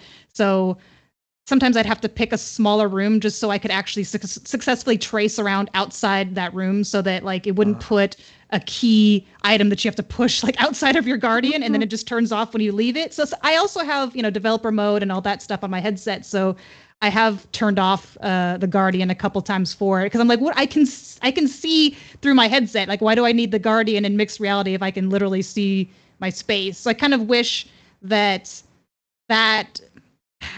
not necessarily went away, but could determine like, you can see pass through, so you don't need the Guardian. Because otherwise, because I have a really long living room, and so it doesn't quite. If I wanted to just do the living room, the Guardian stops short of what's considered the end. So I have to make like a fake wall just where the Guardian would end if I don't disable the Guardian, which is really weird and stupid and immersion breaking. So basically it automatically kind of detects the volume of your room, but then you block it off with the spatial data to stop it. And the Guardian being limited as it was in Quest 2, I have to say it's one of the most big points of annoyance for me. Just in dealing with MR games, because all the tessellation in the room setup and the object tagging, that's all nice. It's really smooth. It's faster than it was before. Quantify. There's that dungeon one that I can't remember. That's really cool. Please utilize Meta's space thing now. You don't have to. I don't want to have to do all that stuff manually. It's terrible. I mean, it's not terrible, but there's such a better way of doing it now. So please update your apps because I really like them, and I just want to be able to look at things and have them mapped. I don't want to have to take go through the Hauntify setup. I couldn't. It was just too much work. Yes, but I did it very half-ass. Like I didn't do it as like what I am supposed to for the best experience. I just wanted to, so I just made some really bad walls. I suppose, and I put the things around. But we do have to bow down a little bit to developers who implemented their own bloody system for this. Oh, for sure. Prior to Meta, right? Like, so Custom Home Mapper, probably the most dangerous app I've ever installed on my headset, where you trace all your walls, you turn off the Guardian, and then you hope to God it doesn't drift. Because as you're walking around, you get a wall in the face. I mean, they implemented systems that were really struggling to get it right. So I'm glad about that, but I'm with you. Like, your tolerance for going through manual setup now is like very, very short. Yeah. It's like, even if it's not on the Quest 3, like I know because the Quest 3 has it, where you can just look at things and it maps it out just by looking at it. But even with the Quest 2, like, a 2-line click, like that would be easy instead of having to physically kind of walk over and like just drag these chunky boxes. Like there's easier ways of doing this now. I really want to play your game still, but I'm very lazy and very spoiled now that there's better ways of doing this and that I've used them. So that's my request, my plea to developers who might have those really cool, mixed reality apps on side quests. Please make them Quest 3, or at least use Meta's space setup options that are probably available to you in the developer tools. Please. And as our Index loving aficionado, gotta ask, how does it compare to Index? How does Quest 3 compare to Index for you? I haven't tried it much for PC VR use. Like I've got virtual desktop on it and everything, and I just did a couple quick tests for work stuff, but it's pretty dang good. Like I've heard some issues people are having with Wi-Fi 6, and again, I wasn't in there long enough yet to determine if I had to change anything on my router, but quality-wise, visual-wise, I'm like, this is pretty good. I mean, it's a lot smaller, it's less hefty. Again, once I get the only thing killing it right now is the strap because the Index is just so comfortable to me. But it's dangerous. it's getting there. And the battery life. That's it. I need a powered head strap so I can actually stay in there for a long time and it won't kill the back of my head. So it's close. Just a heads up on the battery consumption. So even with the Bobo's new product, right, and the battery on the back, it delivers. I'll just show this on screen real quick. It delivers 2.6 amps of throughput. Probably heard that ding there. The Quest 3, I think, requires 3 amps. So even an external battery won't keep it alive, right? So it won't keep it alive. All it does is it kind of extends a parachute. So my suggestion would be, if you do get one of those, they are still handy, still helps, but start off with the battery on it, wait until it drains out or very low, put it on the charger, lay down some more in the headset, or have another battery ready to go, and then whip it back on again. So, is there going to be something better in the future? Because that's kind of ridiculous. I think so. But the thing is that the battery rating, right, was, again, 2.6 amps. I don't know if they knew the spec of the Quest 3 prior to it being made and going out there. This is a Quest 2 battery pack, right? So it was designed to keep Quest 2 stuff going. This new headset, every single battery I've plugged into it that I have battery banks are not enough juice for it. You need to get like a mobile powerhouse someone might have a great example or recommendation. Please chat, let us know. Some people were saying the battery head strap from Meta does keep it at the level. I don't know that it charges it, but I think it keeps it at the same level. That's what I've heard. And I've had a few times, and this is still hit and miss for me. I'm using the official link cable playing with it cabled right from the middle of my play space. And at times it's kept it, and other times it just drains anyway. So it slows down the process. So you do get more time in headset, but just be careful, because if you're making big purchases now, they're going to splash like $100, $200 on. Just bear in mind, there are still evolutions to come. So Yeah, I might wait a little later Physics. or a little while longer. We're in the era of physics. That leads to my answer. I loved so context. I don't own a Quest 3, but I do own a Quest 3. Actually for my employee. So my technician, I didn't want to get a Quest Pro, so that actually saved me some financial mobility by having a device that could actually deliver on some of the things that the Quest Pro can achieve when it comes to PCVR performance wirelessly. The panels are there. One of the major pain points for me when it comes looking at the Quest 3 is exactly what you mentioned, Zim. I didn't even expect that was going to be. I thought I was going to be the one with that nugget. It's the power use. This goes back to something I've been kind of like boasting. Oh. The genie has been summoned. Yeah, I was going to say that's... I'm sorry, man. That's my doorbell. I don't know who has been like knocking on my door, so I apologize. We have a really weird doorbell. That's an awesome doorbell. That's like a holiday one. So annoying. Mark house. Oh my God. So twice now. Stop it. Like to what I was trying to get at is this is why companies like Apple are introducing split computing. This is something that a lot of people who understand how these devices are made have been kind of screaming about.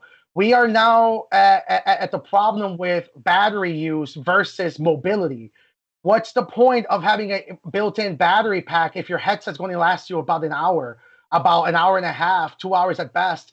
And then two, how batteries operate, how they're charged, and how they also drain. You mentioned the Elite strap.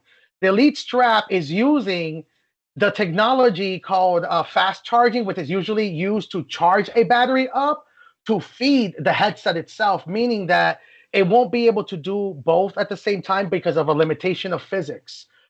This could have easily been resolved by having a tiny little battery that can be inside, just holding on, let's say, operations, the panel use, and then opening up the opportunity for having an external battery or a option like the Bobo M3, because now you're feeding you're using your battery efficiently.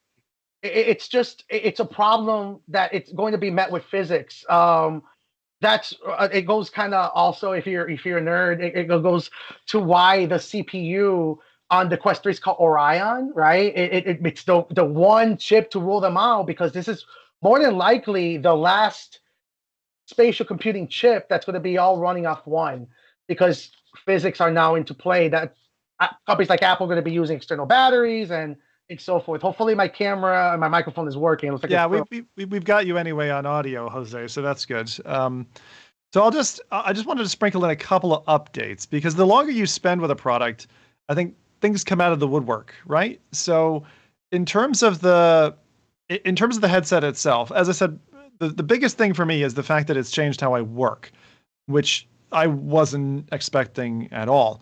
That's probably the biggest part. I probably won't actually end up using the Bobo strap, which a lot of people are going to want to kill me now in the comments, I realize, because this thing is in short supply, as we covered off a little bit earlier. I'm going to give this to my wife because she's a dev, and when flipping up the front headset is really nice to have that open feel. That's true. The other cool thing that I think Jose would appreciate, being a fan of the Pro, is that you can take the facial interface. And I'm sorry I didn't mock this up for you, but you can take the facial interface off of the Quest 3, hang it off the front of a Bobo M3 Pro, and get the lenses like right in close, kind of like what people did with the Index in the early days. They just crank it all the way in so your eyelashes were bending, but you were getting field of vision or field of view like nobody else. That's what this thing can do, and you get at least another 10 degrees of visible range, which is pretty impressive. I didn't think I'd have a headset in my possession that was that cool. So, yeah, Bobo M3 Pro is a really cool headset. The reason it's not for me is the net weight of it on my spinal column is just too much for me to take. And it's because I have a problem with my vertebrae in my neck that it's very sensitive to. It's not because I'm a meta sales guy, but I will probably use this this feckin' overpriced Elite strap because two things. I like things that look vanilla and clean and simple. And point two is it's just light. It's just lightweight. The problem and how I'm going to have to pay for it is it's going to fail on me. I can tell you right now, looking at the engineering of how those screws are going to come out. I probably won't be able to repair it. I'll have to RMA it. It's going to be a pain in the butt. 3-4 weeks spent with Meta, returning the head strap again.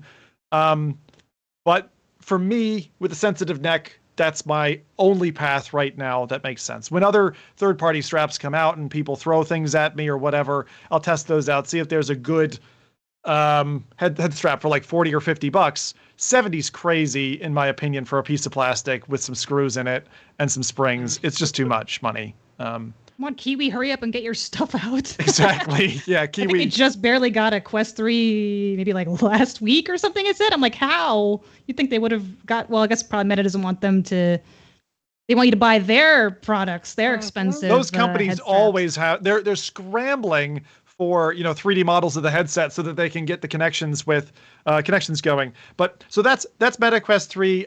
Panel is great. Some people have said, this is really surprising to me, but some people have said they got the headset and they can see screen door worse than on Quest 2, which I'm like, that just doesn't add up to me. My wife can see screen door in it, but it is better than the Quest 2 in her impression. She's got better eyes than I have, which is why I'm using her as a sounding board here. But I thought I'd just mention it in case anyone's out there like, oh my God, Quest 3, uncomfortable strap, and I can see better, more screen door than I could in Quest 2. I'm reverting, I'm going back. There are others out there like you. But for me, it's magic. It's such a, those lenses are, I like playing Skyrim and stuff, and it is just, oh my God, it's great. You know what though? I'm going to do that I didn't more. have screen door, but I did have something weird where it was, oh my gosh, this keeps ringing my doorbell. I'm so sorry. Hopefully it stops. Okay. I would love if your I'm still husband's like gonna go. locked outside. Yeah, He's like, let me in. He knows to text me, but he's also working, so he wouldn't be here. But anyway, my Quest 3 issue that I had was I had placed my Quest down on a pillow with pass-through mode on for a little while I was typing something on my laptop. And then once I picked it up, I had like the corner of my pillow almost as an impression in, it's hard to describe it. It almost looked like, it's not burning because there wasn't actually light going in there, but the impression was there. And so wherever I would turn my head, it would have that weird shape. It's like it's mapped out something wrong and kept it into the, I don't know what you would even call it. And so it actually took a couple of restarts of the headset for it to finally go away. And I was starting to get concerned and wondering, like, is this something that I'm going to have to like exchange the headset for? But I don't know. It was the weirdest thing. And I someone else on Reddit had the same issue, so I'm glad I wasn't alone. But yeah, thank goodness it went away because it was really weird and really annoying. I don't know. I read some of those posts. The headset is operating at a very, very hot temperature. Mixed reality is no joke. That's something that a lot of people are talking about. The fixed function hardware means nothing but a core being allocated on the CPU. That's a big, beefy. That's a computer laptop CPU running on your face.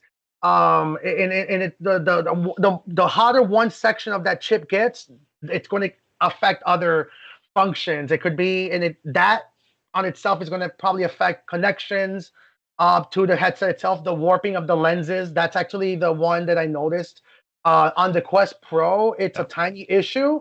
I'm terrified of it happening on the Quest 3, that it has a little bit higher panels. So we might see the Quest 3 be locked or rather clocked down as we go through it. And funny enough, Apple got in trouble for this because this is exactly what they were doing. They were beefing up the CPU and the battery life was getting killed. So for quality assurance, they were making the battery slower, and people were noticing it because their charges were, lessening. Reducing. But yeah, so this is going to be like, get ready for your Quest 3 next year. to slow down as a new headset comes out. And yes, engineers will be optimizing that at the same time as a rollout. That's business. I can so imagine people just not hearing this and being like, I don't want to hear more negative news about the headset I just splashed on. But I'm with you there. The problem is there's no escaping engineering debacles. Like you can push it one way, you can push it another way, but you're stuck with these physical constraints, and they'd have to balance that. Like when I saw that the default in the headset was 120 hertz, I was like, "Are you fucking mad?" Yeah, it looks great, but it kills the battery. It's like, I don't know. Anyway, so that's Quest 3. I want to move on to the next part, but anything else on Quest 3, guys? I know we're gonna have to spend some more time with it and all that. And Rowdy, where are you thinking about Quest 3? I'm curious at this point. At this point, not yet. I think. Like, even though I like the device, I think. But no, it's not like that. It's more like I want to see, like, because I still see it as a gaming device, like, first up. And I want to see those big titles coming first before I decide to splash on another like headset. Microsoft Excel, Microsoft Word, PowerPoint. Those games I want on there. But yeah, for a gaming device, I just want to see the library being beefed up a little bit. Not that there are not great games on there already, but I'm kind of like holding out to see if the bigger developers also, this year or the next year, start making the switch to releasing on that device specifically. Because otherwise, I might just hold off. Yeah, and you could. Yeah. I think that's my stance. Is if you own I know some people did buy the Quest Pro and they feel burned by it. Oh yeah. I think that the Quest 3 is 100% proving that there is a vertical that the Quest Pro hasn't touched yet, that is going to be much higher. It's going to reach use cases that the Quest 3 unfortunately won't be able to have. But it's going to be thanks to the Quest 3. So it's such a weird thing where, yes, the Quest Pro still will be the better device long term, but it's only because of the Quest 3's existence, right? Where one of the things that come into mind is spatial computing, the ability to remote into your desktop. So that's called reprojection, that your computer is emulating your desktop so you can see it on the headset. That requires rendering. What's going to happen when you mix that with eye tracking? And now every screen that you're looking at specifically will be rendering at a higher refresh rate. So that's going to open up, 100 screens, or maybe the desktop is doing 4K and then the headset's doing an additional 4K. Now you have an 8K resolution desktop. And now you got the whole Minority Report. And that's going to only be done with, eye tracking is going to be definitely required for that, not for gaming. The panels on the Quest Pro have the ability to dim at higher levels and lower levels than the Quest 3. That's called HDR. So high dynamic range plus these resolutions, you're going to have cloud-based rendering. A good example of that is what Mark Zuckerberg used with Lex Freeman on their podcast, where they use cloud rendering for virtual existence. That will not come to a Quest 3. Like, just letting you guys know right now, no matter what they tell you, the full-on accurate render is going to require your eyes. So so that's one of the places where I've struggled, because I'm actually using both devices almost equal hours now. As I said, I am working. I have tried working with Quest Pro. The number one thing with Quest Pro for me that holds me off using it is comfort, because of the overall weight being about 700 grams. It's quite a heavy headset, and that's why I got that top strap to just alleviate some of the pressure. And then the front head pad is that unbreathable format, and I always find that uncomfortable, so I'm getting a VR cover. So I'm like throwing things at it to try to make it better, and I know others have done that. But what you're saying about the additional capabilities of the headset is interesting to me. I'm curious if we end up going that route, because if I was purchasing a brand new device tomorrow, 10 out of 10 times I would pick up a Quest 3 over a Quest Pro, even though it doesn't have eye tracking, even though it won't be able to do the same tricks that PSVR 2 is doing today with dynamic foveated rendering because there's no eye tracking, right? So there's certain tricks that only a Quest Pro can do. And I think for double the value, they almost need a Quest Pro 2. They almost need to drop that next year, because otherwise the Pro users are kind of left behind. And I think there's absolutely nothing other than burn cream is going to help people who early adopted and bought a $1,500 headset that just got kind of leapfrogged in some respects by a $500 headset. So a bit nutty. Okay, let's move on to the next part. So Ray-Ban Wayfarers, and I'll keep this relatively succinct. I don't need to go much into this. I'll show it just real quick. So these are the new AI-driven sunglasses from Meta that are smart glasses. They work pretty well. The case and the unboxing experience was great. I'm just throwing them out of the case now. It's a smart little case, charges up. It's got about, I think it's 36 hours or 32 hours of charge time in the case, about 2 hours runtime on the actual sunglasses themselves. Them on your head look and feel just like kind of standard Ray. Look out of place, which is something I really like about them. But one of the things that I like about them probably more than anything else is they connect, sync up, and are ready to go very fast out of the case, just like if you had ear pods or whatever. And then the ability to, for example, to just quickly take a video, right, of my podcast friends here, and all of you. It's really quick, really fluid, super easy. Dumps it to your phone automatically once you pop it back in the case, if you apply that setting. And you can say something like, "Hey Meta, take a photo," and it'll listen and shoot and all that kind of stuff. Now I've probably, because I kept talking, it probably stopped it, but it makes like a dog ears going up sound. It's like boom, boom. It's like I'm listening. And you don't have to you have to say the command and then your statement. You can just say it right through. It's talking to me. It's talking to me saying something. I think I've not got Bluetooth on my headset. So I just wanted to answer some questions. A couple of quick things. Obvious things. Weight of it just feels like a pair of sunglasses. Form factor, totally fine. I went for the large pair. I feel like they fit fine on my face. They're like 10% too big, I think, for my face. The one thing I really didn't like coming out of the factory is the form plastic. For a device this expensive, this should not happen. There is a sharp bit here. And so it actually sliced the top of my ear when I pulled them off my head. No. And so I really didn't like that. The sound side is the part, this is the part that would, they are so nice to take phone calls on, because you've got nothing in your ears and everything sounds natural. It's that head transform thing. They sound super nice to take headphones. Like, this would definitely be my choice.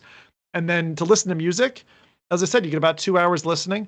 And because they're not Polaroid filters, which was a big downer for me, the fact that they weren't Polaroid, it does mean that you can use them productively. They're not strong enough that you can't use them with a computer screen or a phone or whatever, which is nice because I was using them just working throughout the day. I had these in, I had the Pro on.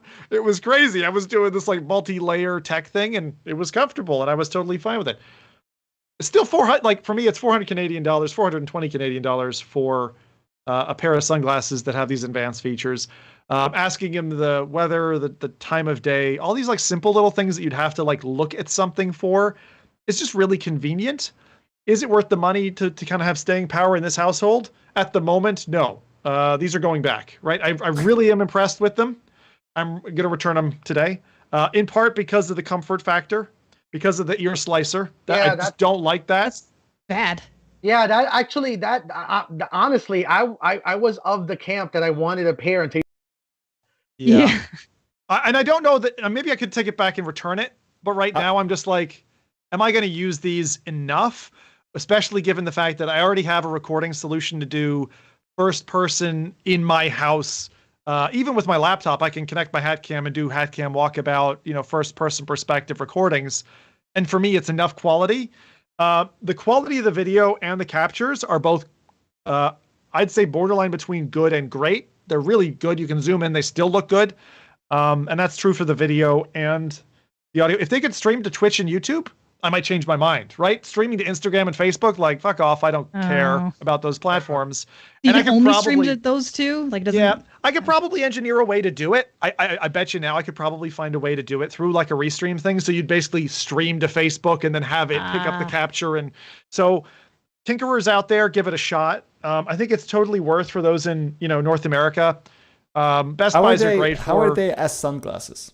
Like just like the core purpose. Yeah, really good. They're good sunglasses. Yeah, I would rate them. It looks pretty slick, man. They look good. Cool. Yeah, they feel good. There are two different styles: Wayfarers and the Headliners, which have a slightly rounder pair. If you check out MK3 HD's latest video on these, he uses the more roundy ones, and they look really good on his face. They're less kind of jetting out. And I'm more of what's the company called? The ones who have the really face hugging form factor. Not Ray-Ban. And if you buy it, you can apparently listen to your favorite podcast. You can listen to your favorite podcast. The spatial sound, the headband, is super surprising. They've got up and down firing speakers on each arm. So there's this tiny little, what looks like a fraction of a speaker that's about maybe an inch long, less than an inch, maybe 1.5 centimeters. And it's shooting audio up and down, but because there's literally nothing on your head and you're just wearing them, I'm just going to put them on again. Again, don't slide them off like this. If you're like me, you'll cut your ears if you have the same problem I do. But for headsets like they look decent, they look pretty good. I would say when you're out and about capturing, nobody gives an F. Like no one would see it. I think it's a bit weird if people do know you're capturing. Like it's the Google Glass effect of like, this is icky. I don't really like you. Are you recording me right now? Like, so that's exactly what I keep looking at. The audio, being able to take phone calls. Sorry, I didn't have my headphones on. But the audio taking phone calls is really great. The mic quality is better than Quest 3. It's a really nice experience. But I was really on the edge of like, do I keep these just for music listening? Because it separates the instruments and they're really good for that. So, but if you're willing to, at $309 for the reference pair in US, if you're willing to pay that for a decent pair of sunglasses with the cool recording features, it's like that Halloween walkthrough that I did, guys, and we showed off a little bit earlier. It's great for capturing moments, and those moments are limited to 1 minute. And I suppose that's a good thing for people who want to make YouTube shorts because you're pushing content and the recording of other people in your environment is also great. I can pick up my wife, my daughters, my dogs, and it doesn't pick it up overblown or someone's voice louder than the other. It sounds good, spatial, natural, which I was really impressed with because these things are fucking slim. They're Slim Jim, and the case is freaking cool. I really like it. I wish I could afford to hang on to them, but I won't. I chose I won't. Well, I do have one question, because that was the original pair, and I noticed this one's. I can already tell. Have you had a conversation face to face with somebody? Because that was one of the major issues that I had with the original ones. Is that the lenses themselves, they I don't know if it's like a human cognitive thing where if you see two dots in a face, you're almost going to look at them and lock eyes. Take a look. They're let me hang on. I'll bring the camera in. And what we're doing for those audio listeners is I'm trying to show Jose. They're kind of black around the ridges. They're not silver, which means it's kind of hard to see them. Like in normal light, you don't really focus on those. They fixed that in this pair anyway. I like that. So, because the weird silver rings around them it's so weird because you end up looking at it as like a frog eyes. It's so weird. And also when it's distracting. If somebody hits record, you can see like the shutter because it's the silver ring that almost like locks your eyes in. So I noticed with that. But they're a sexy gadget. If you're into gadgets, if you're a tech person, if you've got a parent, for example, who's really into tech gear, perfect Christmas present. Bit of pricey, but if you want to make someone I'm bummed out that the features are not all there. That's the only argument that I would have. Yeah. It's really the AI feature themselves that I really care about. I love the idea of being able to have to say, hey, I'm in a foreign country.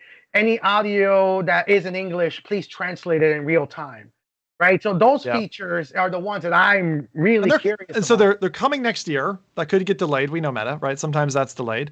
I think that'll be really handy. Even from the things I've used it for, it's been helpful. But I've also tried them offline. So I've taken them offline purposefully to see what it's like, and the headset will still respond to you. So you'll ask it a question. It's like, I can't do that right now. Connect back to the internet.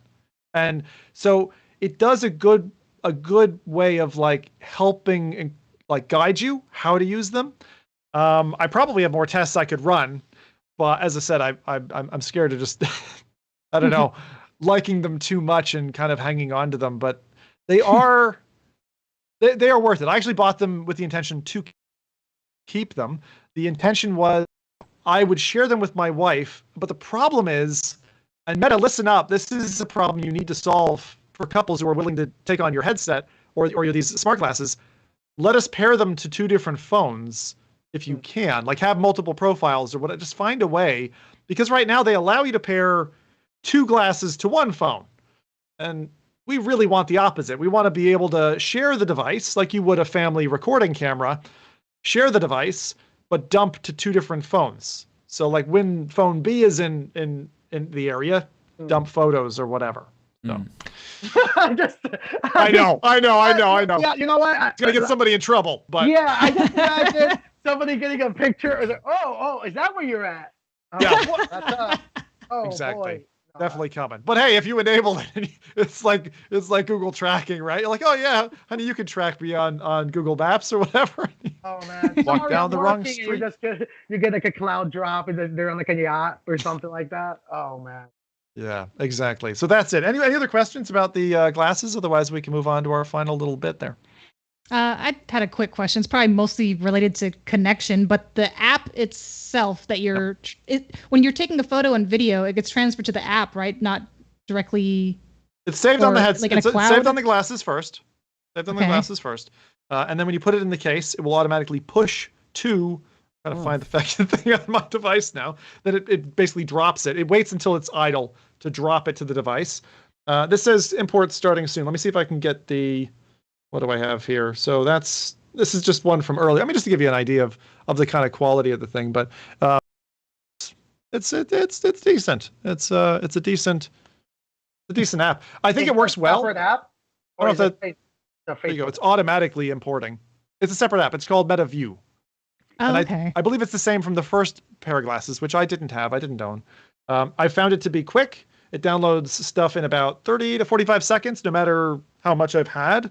And so that's imported the video that I took earlier with you guys, and it's just running it back there. So you can kind of get an idea of what it is. But as I said, it's really good for capturing moments. It's great for capturing voices.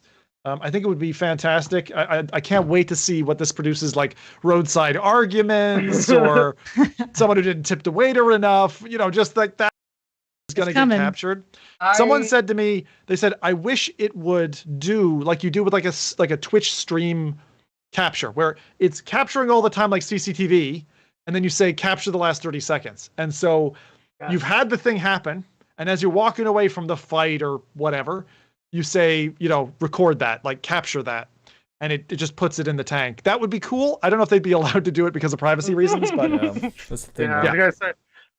One thing that I really love, because I've been watching your videos, Zim, and the content, which has been awesome. The one thing that personally for me that I loved is it was specifically the Quest 3. You use a Quest 3, but I feel like the Ray-Bans is going to dominate that sector.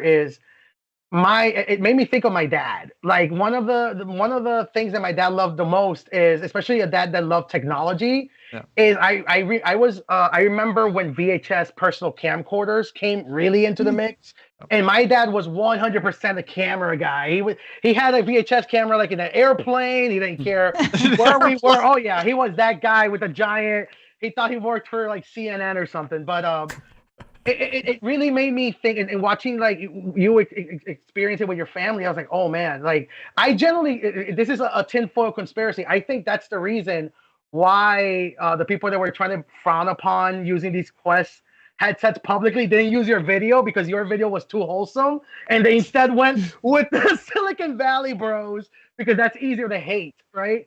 But it's really cool how you actually introduced a use case that it's very hard to go against. It's some people really want to share that memory of their family or publicly. The other thing is, and this is something that I had when I started streaming, is like I really, really have a strong desire to share with people who can't be in the same shoes, who can't live that moment, who can't be in. And that's what I always liked about travel vloggers who get to go off and live a magical life and show you what it was like to be in a canoe in Thailand or something. But this is really for that. It's for transporting somebody into the shoes of somebody else. I just wish a few things. I wish we could record for longer, and so I'm more into the next device down the road. But am I bought in? I'm bought in. I'm bought in. This is a really cool gadget, and I can't wait to see what comes off of it from others who pick it up. Interesting. Nice. Yeah. Thanks. So there you go. All right. Now to the painful part, the pig slaying. We tried it together. It had some stumbling success. Adam's tilting her head like she doesn't know what's going down.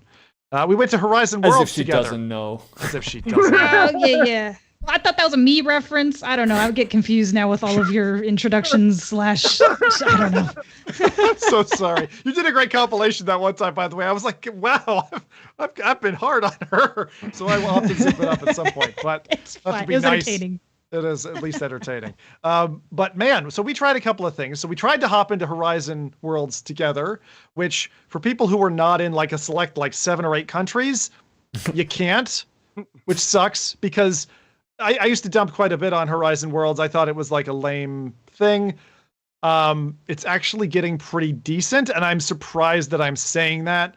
I went and I played, Super Rumble, which is like an Unreal Tournament style game. Went in, cleaned up a bunch of 16 and 20-year-olds, top of the leaderboard straight off the bat. And it was live streamed, so, my mouth is where I say it. But I was like, feck, it brought my Quake man back out. And I'm like, I want to go slay some feckin' noobs, man. So there's that. Then there was Citadel, which was kind of like a Windlands-esque exploring game where you're going through caves and finding crystals and a little bit of almost like a room escape thing in there too, but you're doing it with a team of people. So there's experiences now that they've clearly put a lot of time and R&D into that feel good, that are really easy to play with others. Big but when we tried to get together, it took us an hour to get the feckin' audio working properly for us. Jose couldn't get in for whatever reason. You were just blocked by I don't know. Tech stack. Well, to be fair, I did log in the first time without any issue with Adam. So I log in, we get on a call. I'm in my virtual world. I think we added Rowdy, and we're waiting for Zim, and then Zim broke it all. That's what you're trying to say. But the video is still on private, Zim. If you want to maybe unlock that for me, then I can show some of the content as well. Oh, okay. Yes. So let me, 1 second.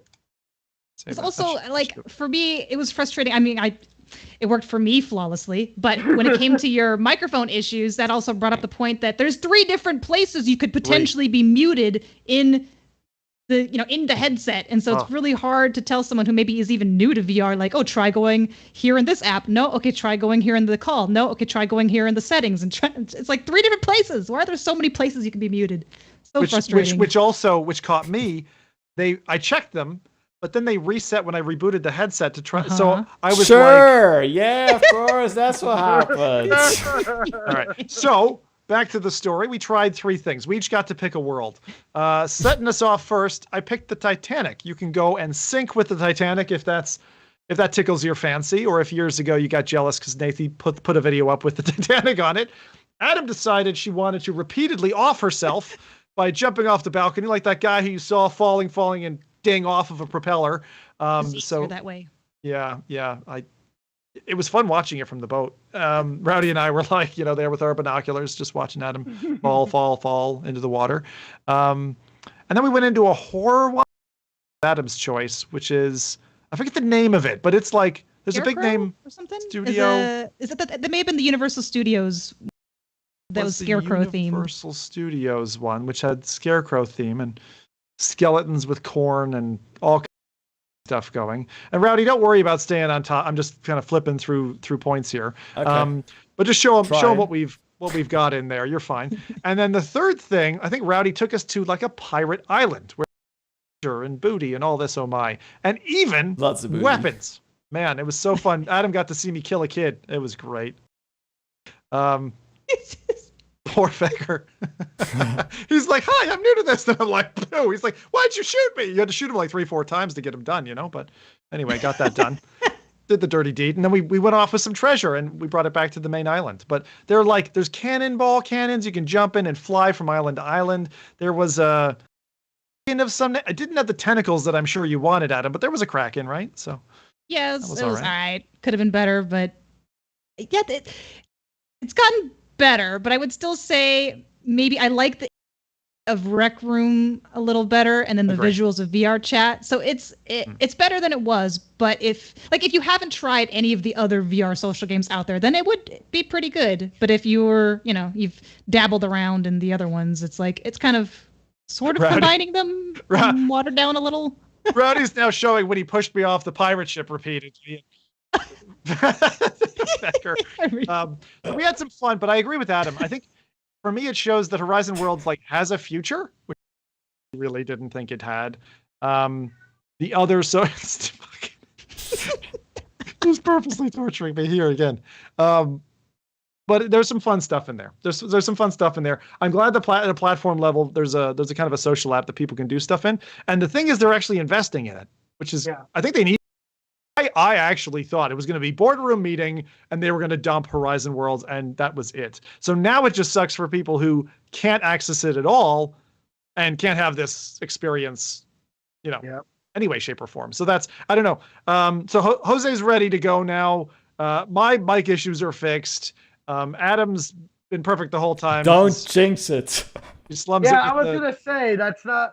I just wish that they gave, and maybe that's a problem with companies like Meta that are so into the trying to make everything that will feel like magic, and that can hurt the experience. Like I wish, and this applies only to me and probably a few others that have connection issues. I wish that the progress bar when you log in could have easily said, hey, your login failed, X issue, But instead, when you log in, you just get this little cutesy quip lines, like one-liners. It's like buffering, Yeah, like polishing the gears of your virtual existence. And it's like, say hello. It's like, they're cute, but it's like, yo, like this is too new of a platform. It really is. It is. Insulting is a very good way to describe it.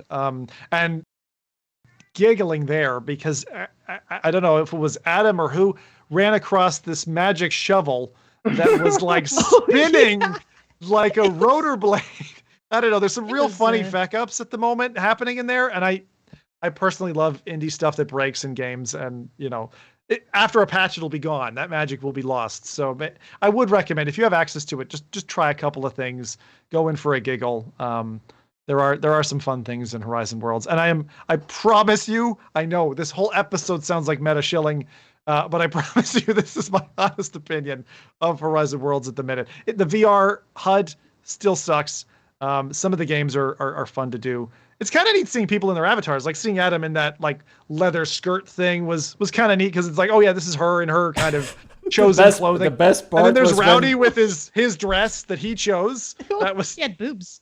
The best part was when this gremlin took Adam and lifts her above and she's like, I'm wearing a skirt. You never showed me what the perspective looked like. I wanted to see. Could you see anything? No. It's in my recording. Avatar, no, I totally. What do you see? Like a sim? It was just black. It was dark. I couldn't see anything. But yeah, for the Halloween add-on to the Titanic experience, they added a flying hobgoblin, pick you up and steal you and fly you away to give you an aerial view of the Titanic. But it would bring you back and drop you off in a prison cell, like a cage. And so as Adam was being flown back, Rowdy and I were like slack-jawed looking up, but thankfully doesn't show your. You found your dress as well? Good. Show the audience there, Round. So we had a dress and boobs for a little bit in the beginning of our adventures there. It was very confused. It's very, very gender neutral. Well, the one thing that I can say that they achieved, which is probably the most important thing with any virtual world, is that I had FOMO. Like hearing you guys had fun and me just screen, like gearing up the gears. It honestly, I shed a little tear. I was like, yo, I want in on this. Yeah. So I want to see Adam trying on the Titanic as well. Exactly. Like I wanted to see worth Rowdy's boobs. Like it bummed me out. Don't we're worry, gonna try it don't again. worry. I'll send you a picture. Don't worry. Yeah. About Well, I wanted to add one tiny thing because I wanted to kind of be able to talk about this with you guys. Is that yesterday I really wanted to like be able to have an opinion on it. So I tried a few things. The version, the Quest PC version. There's a few things that I didn't see on the Quest 3 or the Quest 2 version of Horizons. Hopefully my audio's still working. Yeah, you're good. Mhm. Okay, perfect. So the virtual home portals actually are much larger. So I don't know how much larger it is compared to the hub that you access on the Quest. So that's probably going to be cool to show. Maybe we can try that. That maybe you guys visiting my Oculus home versus you guys. But I think that there is some PC VR enhancements that I don't think a lot of people are talking about, that I'm very curious to explore more. So are you talking about, and this is a thing I do have in the links, Rowdy, but actually I didn't write any bit about it. But Adam, you were really keen on us kind of getting flown into your home area. This is kind of like home sharing. So if we remember back to Oculus Home and where you could bring people over and show them off your crib with all your stuff in it and stuff. It's kind of like a new resurgence of that. I'm really glad it's coming.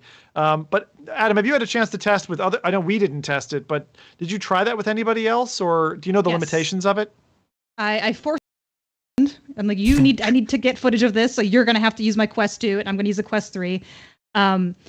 It's so basically it's so confusing to get it working for someone who isn't really familiar with the Quest UI. So first I had to attempt to get him on a call, and we were having some connection issues, which was annoying.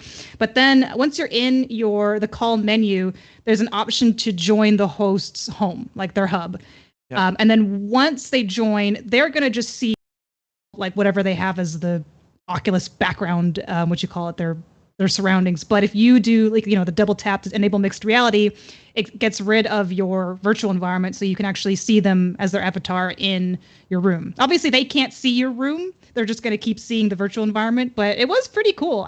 My husband also had boobs with his default avatar for some reason. He was a dude with boobs. I don't know what it is with Meta and their default avatars. I think they randomize it, because I think I was like that when I first rejoined on a Quest 3. Just accept it. Just accept it, man.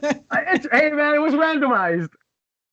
Sure. Got to go with what you're born with, right? Yeah, I remember. But it was cool. But it was like only neat for, maybe a Twitter post, but it's not actually functional, because you can't be like, look at my PSVR 2 over there, or because he was originally just standing in a table. So I almost had to direct him like, hey, can you walk? Do you have first the physical space to be able to walk a little to the left? Okay, now a little bit forward. I get the privacy thing, and I get the prevention of, developers peering through your cameras and all this kind of stuff.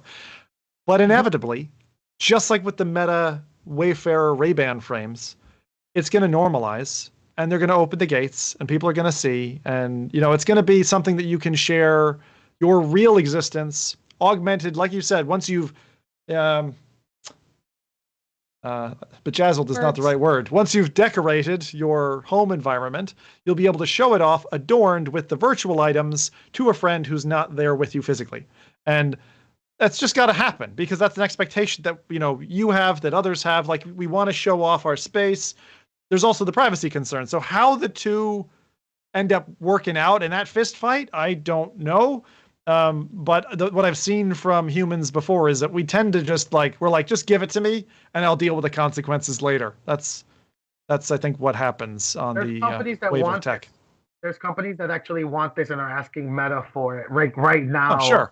I actually was talking to Jeremy, who actually attended the Connect events, and he actually, we nerd out quite a bit, and he actually was at the Niantic developers keynote conversations that we're doing, and they were talking about how Niantic was asking Meta for the ability to see what the heck they're seeing. Yeah, of course. They actually were the probably one of the few companies that actually were not afraid of saying, "Hey, we want to see your room because this is what it's going to enable." Well, yeah, you can have Pikachu sitting on your bloody couch that then gets eaten by a zombie. So Heck, red. I want to see Pikachu's head just get torn clean off. Like, I'm sorry. You said I have issues. I was one of those guys back when Pokemon was a big deal. Like when GIFs were just starting coming out, I was the guy who downloaded all the Pokemon like horror GIFs where they, you take a BFG and you blow apart Pikachu. I loved that stuff. So sorry, but yes, it was amazing. Wonderful times. I understand that. Beautiful. Happy tree friends. I got to say no more. Yeah. So with that, we're going to draw a line under Horizon Worlds. Look out for this space. Next up, we've got releases by Jose, our specialty curator. Without any more long pauses, let's pull back the curtain and get our releases segment done. All right. So I'm going to name, because we didn't mention Breachers and these games, so I'm going to just... Oh, I stole it. I'm sorry. You did. I like how you said it so casually. It was like, oh, I don't want to cut the cunt, but... Just going to just like with the knife, just get the knife in there. As we're saying, I just cut in, slash, and deleted my e-ink panel here. So, sorry, Jose. It's absolutely fine. All right, so up first we have Dungeon Full Dive, DFD. It's absolutely cool. So it's Dungeons and Dragons in sandbox form virtually. So it's a VR mouse, a keyboard, and PC VR game. It is a dungeon master, also role-playing toolbox. It has its own... It's pretty much what if they allowed you to have create your own content or your own story on Demio, but also gave you the ability to play it in first person, but also gave you the ability to import custom assets. Yeah. So they pretty much build Dungeons and Dragons in a virtual space. So I'm very excited to experience a little bit of this. There's a few videos on it. They actually go quite a bit in length of how it works, but I actually gave you guys the polished video that releases on October 23. No price yet, but it's an early access game, so hopefully it is early access prices. But yeah, that's October 23, DFD or Dungeon Full Dive. So hopefully we get a lot of videos for that. I've always been the like sad nerd who like I want to try some D&D stuff. Like I did it once in university with a guy who was like way too anal about everything, and I was like kind of ruining. So I'm like, being able to do that virtually would be nice because I've not had an opportunity to do that myself. So, yeah. And it teaches you the skills. They actually that's what that stood out to me. Like I was like, oh wait, this is not a developer this is somebody who actually plays D&D, because they actually mentioned the ability to create scripted characters so you can interact with them, and pretty much allows you to the human to be the variable that breaks everything, which is what D&D is all about, which broke the stigma of the anal, dungeon master that's a jerk, which unfortunately I dealt with those too because I'm very imaginative and it's like, no, you're dead. Give me your character sheet. You're gone. I can come back to life. My magical hair, man. It's like, no, Jose, you're dead. That's it. But I get it. So so that's October 23, DFD. Magical hair. I like that. I'm going to keep that in mind for the next one. Up next, this one is a game I'm very interested about. It's kind of hypocritical of me because I'm scared of being spooked. And also one that I didn't want to add to the list because there's also some contention about this release, which is Ghostbusters Rise of the Ghost Lord. Standard edition, released October 26. Looks phenomenal. Yep. There's no gameplay videos of it. Not a lot. I believe content creators don't really know what the game's going to look like. It's a big IP. I'm going to preface this. I know one of the LBE companies that first got the Ghostbusters IP. Yep. That game sucked. I'm sorry, partners of mine. They're probably going to send me an angry email about it, but it's the truth. So I don't know if it's the same game. If it is, it's, let's wait for videos. But releases October 26. Built from scratch, if I'm not mistaken. So this is End Dreams. So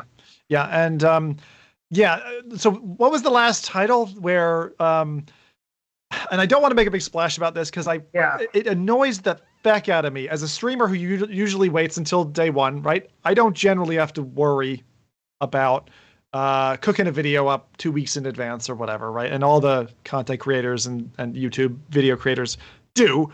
So, pardon me for a moment here, but like it gets really whiny where people are like, oh, I can't get a key and, I can't show this off. And I get it. It's your revenue line. And you're like, this is a big title. It's a big IP. I think it's totally fine for a game to release and only give people access the day it's out. I think it's a fair playing field. It allows people to say, okay, on that day, if you want to do release day content, then or get your video done and edited and out, same day. And I know it puts pressure on you. I get that. But for a developer, it levels the playing field. And it means that Bob, who just buys the game, takes the day off work, plays it, posts a review, can get as much traction as anyone else. And I think that's fair. And I always said to myself, like, if I'm going to put a game out, I'm going to do it that way. So I know a lot of people look at it and they go, oh, they're clearly holding back. Firewall did that, for example. They're like, we're not giving keys out because it'll ruin the sales or whatever. If that's happening here, maybe, but I like to give devs the benefit of the doubt. It's a strategy, right? Like it depends on what strategy you're following. And if you feel like, the entire YouTube influencer route is maybe not for you, then it's still up to the developer to decide that. Is it good? Again, I think it depends on the game. Like, you probably, I know there's currently there's so many VR YouTubers out there that are producing content. Like so many. Like, I don't know if it's really required at this point to really push, a big IP out there, because unless it's again, if it's catered to a few influencers and you want to have total control over what they play, what they show, so it's kind of more like a trailer of gameplay, kind of what Meta is doing with Asgard's Wrath 2, that they have they bring someone to the office and they let him play, and they have a high production setup. Sometimes those kind of things for those big IPs are just more interesting, to show gameplay content in that way, rather than having a full review, on release date, since, sometimes it's just not interesting, I guess. I agree with that. You can't spoil it as well. It's hard for us as gamers not to click the article, not to look at the video, right? Not to kind of enjoy it. I like when the box doesn't get opened until Christmas Day, right? So I appreciate that. And I know that if you want the best sales on the first day, this is my understanding of the game life cycle, you need to shoot your biggest cannon shot, right? And so hype needs to be built, socials need to be brimming, and then whatever sales you get that day, it then tapers off over time. And generally, unless you've got some crazy awesome patch like No Man's Sky's done a few times over, you don't get huge sales later on in life. And that's your general kind of gameplay curve, as I understand it. So I get why people do that.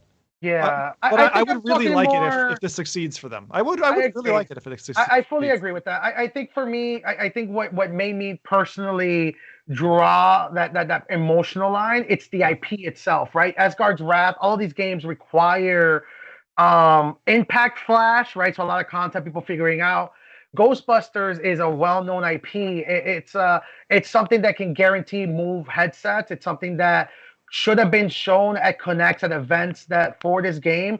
End Dreams is a trusted studio. Exactly. So that's exactly the reason. There's certain things that just certain companies can get allowed with, and certain IPs that you can get allowed with.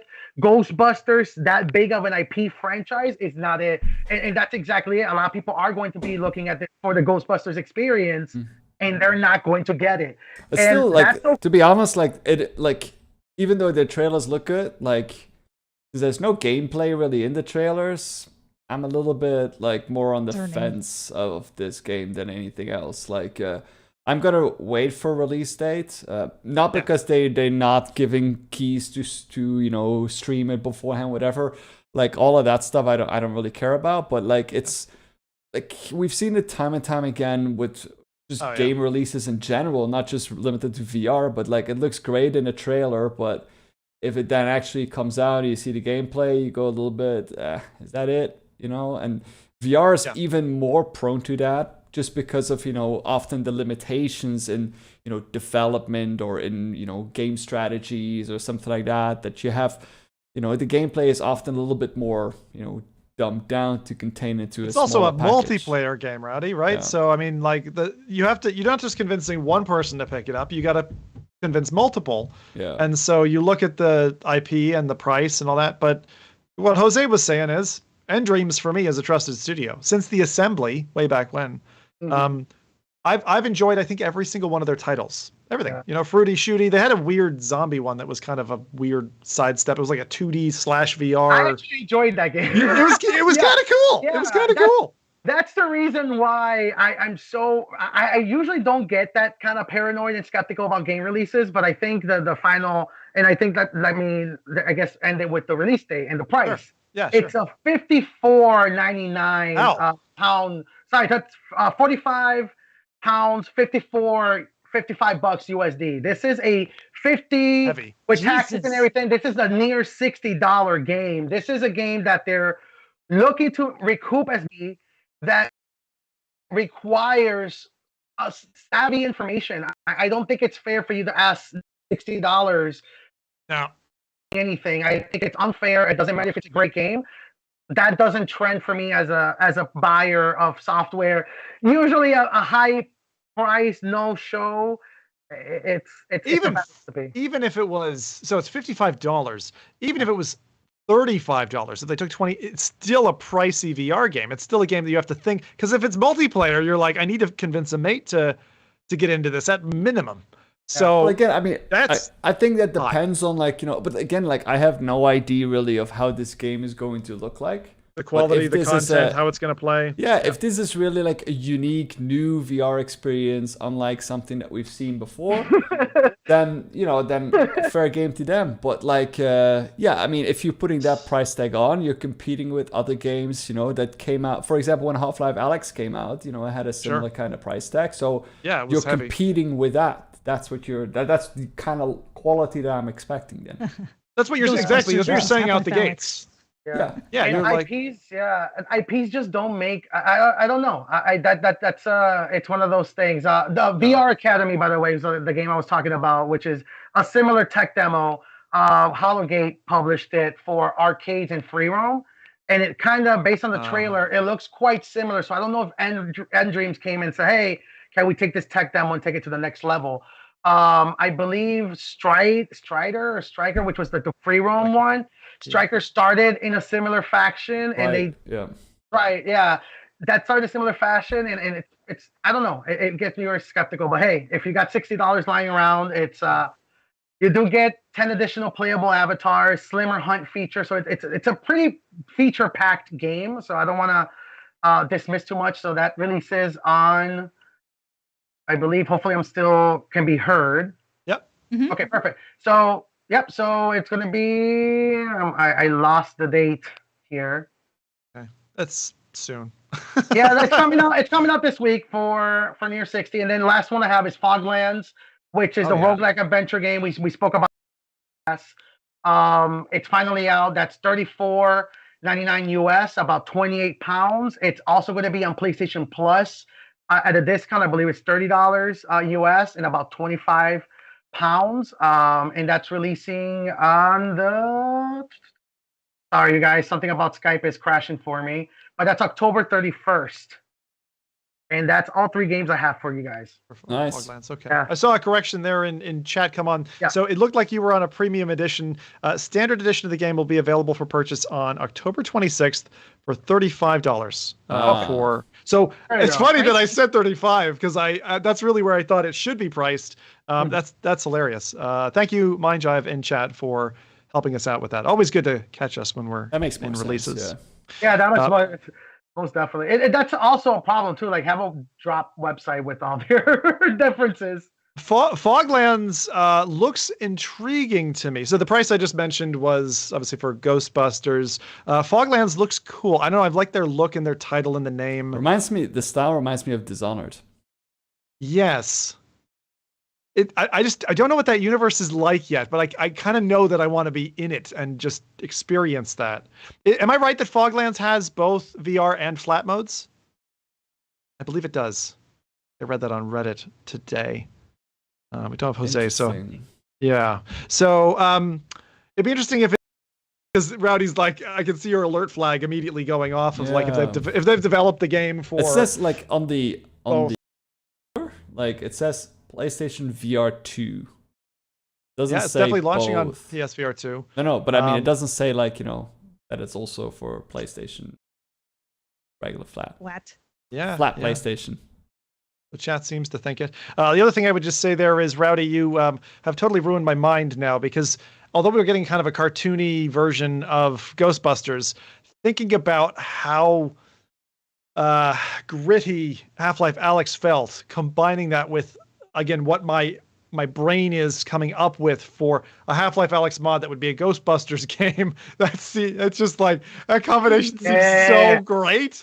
Now, like with Gunman Contractors to one side feeding my Hitman vibe, you've now said, okay, there needs to be a really gritty Ghostbusters game at some point in VR. Why? So. What is with all this horror propaganda? Like we should make VR happy and full of like bright. Oh, shut up, Jose. Yeah, fuck off. We're gonna torture him in Horizon tomorrow. Watch him scream. Come on out to the stream tomorrow. Oh, Well, excited. So many Halloween stuff we have to explore still with Jose with us this time. I'm ready. Also, for the audio listeners, I must say there's three of us, the gentlemen of the podcast, who totally failed on festivities this time around. We didn't even think about it. I think Adam came decked fully in Halloween gear. So hat off to Adam for the witch attire. It definitely bring in the holiday spirit here, and a happy Halloween for everybody coming up. That was a fun one. I do still feel like a meta spokesperson, so I really look forward to getting back to PSVR 2 in November. FReality Podcast runs fortnightly every other Saturday on YouTube and Twitch. This cast goes live 10 a.m. Pacific, 1 p.m. Eastern, 6 p.m. in the UK. On the audio spectrum, SoundCloud, iTunes, and Spotify get a special slice of lime for your audio life with a cocktail mix from Dear Rowdy. And if you had fun, thank you in advance for the likes and forcing your cousin to watch it with you. With that, chat, we're going to get ourselves out of here. That's us today. As I said, we're going to be playing perhaps some Horizon tomorrow, finally getting these four metamates together. Yuck. And actually play for you guys live. So if so, catch on stream tomorrow potentially, and we'll see you on the next FReality podcast. Switch back because of DLC. Bye. Bye. Oh yeah, it's free.